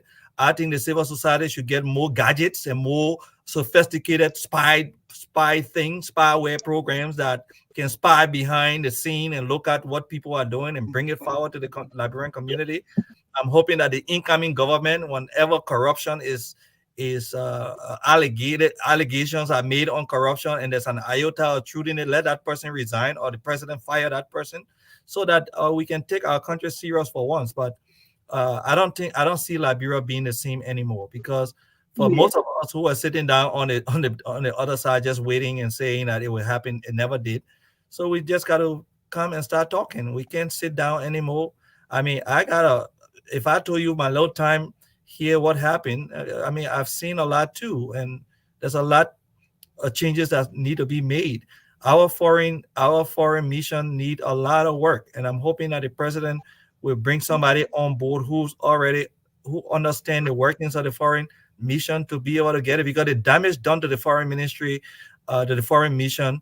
If you brought in somebody new right now, they need a lot of people around them to help them work the system because the damage is so bad that it would take years to recover. And I mean, also too, this is also personal for me. There's a need for that counselor to come back, Mr. Josh. Just from last week, since the beginning of this month up to current, over $5,000 people had to spend just to get visa to go back to Liberia. If that was right down here, it was going to be easier for us. Nathan, It's hurting. Our president has spent over $1,000. The issue with the consulate, Kimaya, I will call him former minister Kimaya. You know, when you take government issue and make it personal, then you wonder if the president even knew that Kimaya was foreign minister. And I don't even blame one person. The entire ministers sat in cabinet meeting and allowed one man to destroy the foreign service. One person. The entire minister. That's why I'm asking: are there men and women anymore in Liberia? Yes, we have the president, we have the vice president. But what happened in cabinet meeting? Let's keep that for another time, Jackson George. We'll discuss but Yeah, Nathan, the what I'm foreign it saying is sector. happens like that. It happens like that based on personal interest. The president have to be responsible, and we didn't have that for the last 6 years. Because some of these things on the issue of saying serving at the will and pleasure of the president, that terminology sometimes we have to look at it. Because sometimes you pick out incompetent people and you say they are serving at my will and pleasure. This is a country. Why somebody should serve as the will and pleasure of a person for serving more than yo, six, this my 5 million brother, the people? same man So, who messed up. these people are appointed. They are not elected. And I know some people they elect. We elect bad people here, obviously. So when you appoint people, at least you have a chance to say, I can check you, I can fire you, I can get you out. Firing them and sending them for prosecution are two different things. Some of them, when they even fire them at the likes of the Mr. McGill and all of the passing around here acting like superheroes, people who couldn't even afford a daily square meal a day. Of all the three people that were sanctioned here by the U.S. government, Mr. McGill was the least of the three. Because for me, Mr. Twawa was in the House of Representatives. That guy was working to the Ministry of Education when I was doing mainstream media. And he was in the elementary, I think the department for the elementary section. I believe he was in the elementary section, the on textbooks and all of that. So he been around, not like sophisticated and how what he has now, but he could at least find something to eat. Councillor Seaforth, he has been a councillor. Lawyers always make it they chip in. But the least of them have been Mr. Mack. He never had anything. And I know people who he even sat in class where he said, he's not smart. So suddenly he becomes minister of state for presidential affairs. And he's a millionaire overnight. No, Nathan, we're not going. One more thing, I think I like Larry, but one more thing. You know, Nathan, I asked these guys, I said, look, if Jackson George is the problem, remove me and leave the system. Let the consulate work. Okay, you say I'm not a sedition. I'm not supposed to be a sedition. I'm a businessman. Honorary consuls are not partisans. You can't tell a white man that he must be part of your political party. So don't force me to be a part of the political party. I'm a businessman.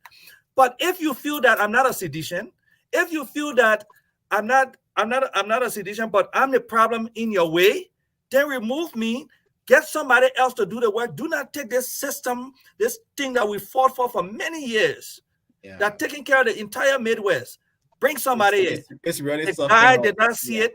He used reform as a way of closing this place and hurt so many Liberians. All the money now that people are spending to go to Washington, D.C. and calling and frustrated, that money could be used in Liberia to build their homes, to provide other things. But again, when you take people bring people into government that are so personal, that got small minds, that don't have the vision, then that's what will happen. And election has consequences. And one of the consequences of that is the shutting down of all of the consulates during election year. Can you imagine? You are having election. You got almost 1 million people around the Midwest. You shut down the facility and you expect to win an election. Some of these people were put in there to hide the president. They didn't help him. Right. All these people in the United States got family back home. And what do you think they're telling their families? And they got influence over their families back home. You got men like Kimaya who hurt the president and running around with the president as if to say he loved the president. He didn't. Because he hurt the president more than he hurt. I don't even think anybody in the foreign ministry voted for the president. No, I think you can't vote, my man. I'm serious. Nobody voted for the president in there. I think only Kimaya did. I think so too. I think if you got vote for them, we're not even up to 0.1%. No. Most of these people hate this man. And then they expected that they were going to sit down in office. He was going to rig the election for them to be there again. He got mad and said, you know what? I can survive. Y'all go and see what will happen to you. Today, they get up in the morning, some of them in the middle of the night running to Joseph Boyka to maintain their jobs. You think that's what's going to happen in this country? Start running now. They don't start running in the middle of the night. Nicodemus. Yeah. Nicodemus. You want to tell me, man like Kimaya in a Joseph Boyka government will be foreign minister? Kimaya is competent. Is he not? He is. He has it's not about competence. It's about him having a small mind. Sometimes you might be competent, but you got a small mind. It's not about competency in his light. It's about his track record. Exactly. And I believe that when all the complications came about why it was being alleged that he had abused someone. Look, in the Western world, you know better than I know about that one. When something is alleged, you go, you clear your name. I did not have a problem initially with the position they gave on him, but it was being alleged he had something to do with somebody, and she was complaining. So what the president was supposed to do? You got a foreign minister that can come to the United States easily to transact any business. That's what I'm talking about. Let he clear his name. You can get his job later. But you can struggle, especially looking at the country. We are tired of the country is not developed. I mean, look at the roads, look at the infrastructure. It's bad, right? On Broad Street, you see human feces all around. I'm telling you on a daily basis, even though we're in dry season. So you can have the foreign affairs is like an extended version of the country within a country. You the one supersede any country that is coming into our country. When diplomats come, they go to the foreign affairs. How do you have that kind of person who is being linked to alleged sex scandal? What is that? Not is that you got Liberia now to be a country. That is my point. And I'm not saying he did it because I don't have facts to that. But you should have asked him to step aside. Was he the only competent person? Now, when you make that's what I'm saying. When you have a president, right? When you have a president who believes that this is my interest and your interest is not good, you suffer the masses, and that's why we're having at the foreign affairs. And he was competent, and competence is not a discussion here. He's competent, he's educated, but with all the stigma, he should have stepped aside. He's not broke, he's not hungry.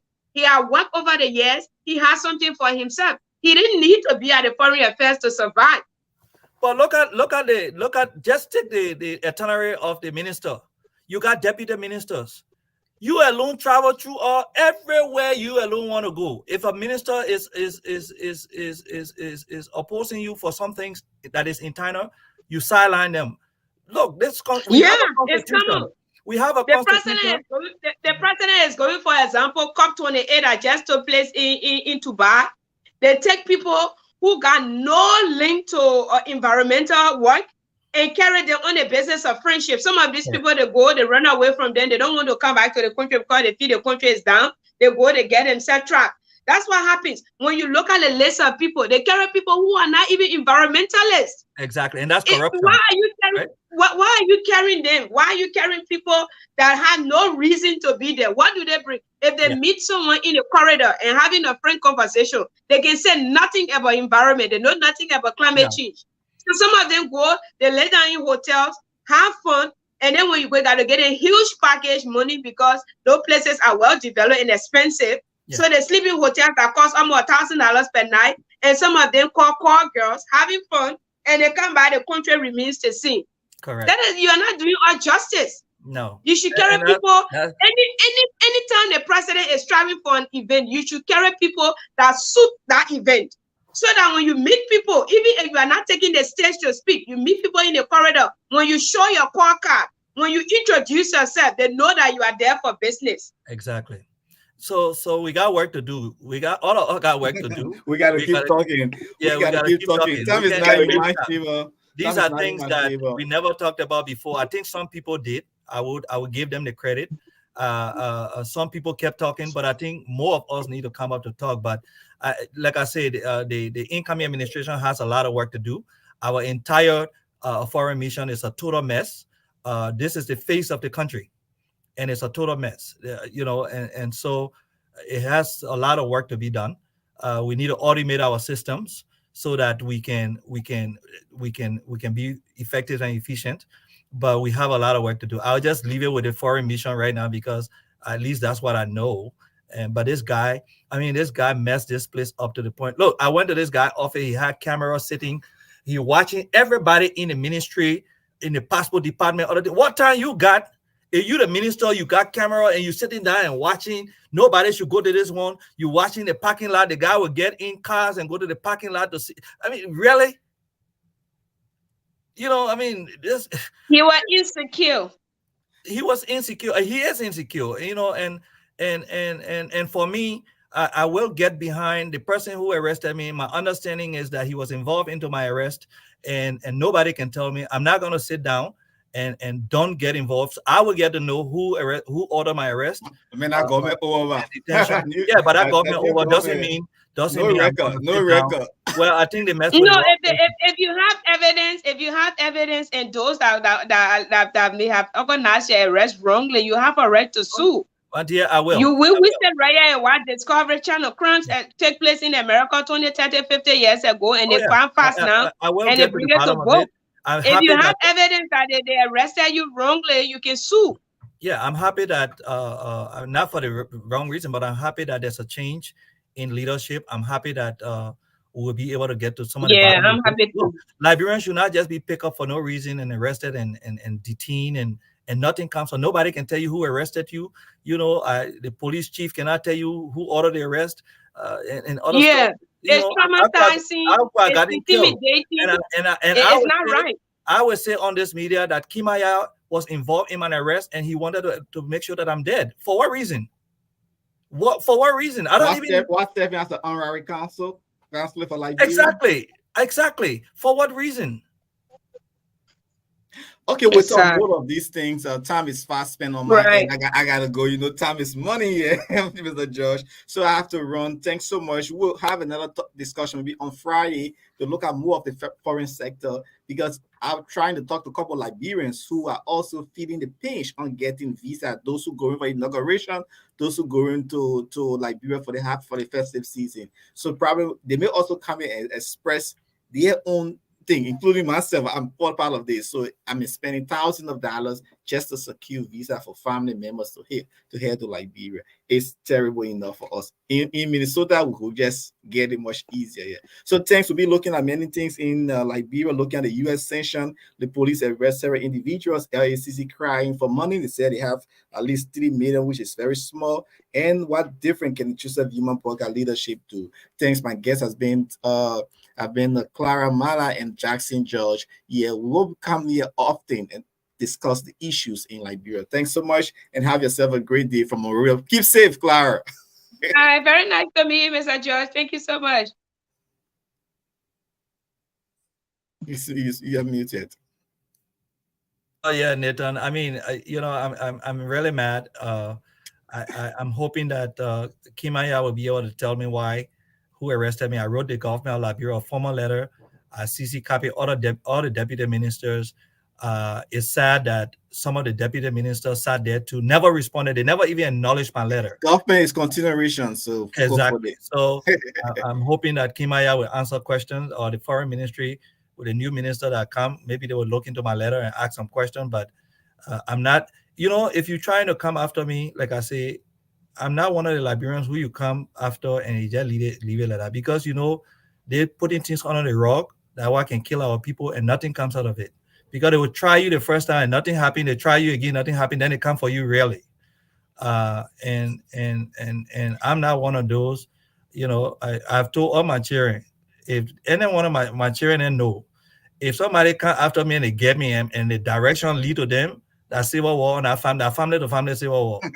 Yeah, we don't want that. We pray that everything. But what I say, that family to family civil war, and we don't want that. So just leave me alone. Let me live my life.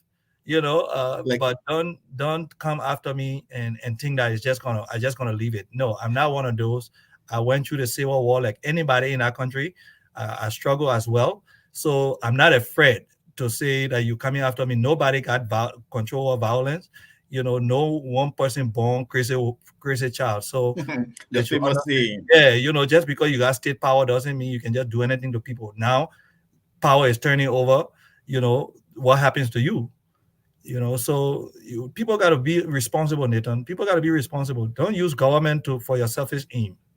Okay, don't use government for your selfish aim. Jackson George, our panelist on the Diaspora Talk. My colleague Cyrus Mangi, the lead presenter of this show, Joanne Prasi, are all associated with the Diaspora Talk. Until we come your way on Wednesday with another fascinating edition. Clara Mala has been here on the Diaspora Talk. This program Friday, though. Friday. Yeah, this program is also on YouTube, so you can listen to us on YouTube, LinkedIn, and other social media platforms. My name is Nathan Charles. I say have yourself a wonderful day. Thanks to all our viewers and comments. We saw all of your comments. We could not put all of them on the screen. We say thank you, and KMTV is always here to serve you better. We will bring you more of these stimulating topics and bring on board other people. Hopefully next week we'll be bringing a guest from the EFF, the Economic Freedom Fighter, will be our guest Oh, here. that Looking at Fakon? Is that Fakon? no, not Fakon. The chairman, Imara Gongo, will be Okay. here on this program. And also, hopefully, talk to Martin Cully, the Ramu bum from the exile. He's happy now that he can go back to Liberia. His graduation is very soon. And so we'll be talking to a couple of Liberians here on different sector of the Diaspora Talk. Have yourself a wonderful day. Let your celebration begin with Park Liquor Outlet, your first Liberian-owned liquor store in the city of Brooklyn Park, Minnesota. We have everything that you need to set that special occasion or ride. For your next party or great get-together with friends, visit Park Liquor Outlet. We have great selection of beer, wine, gin, and many more at affordable prices. Our customer service will make you always want to come back. We are open Monday to Saturday, 9 a.m. to 10 p.m.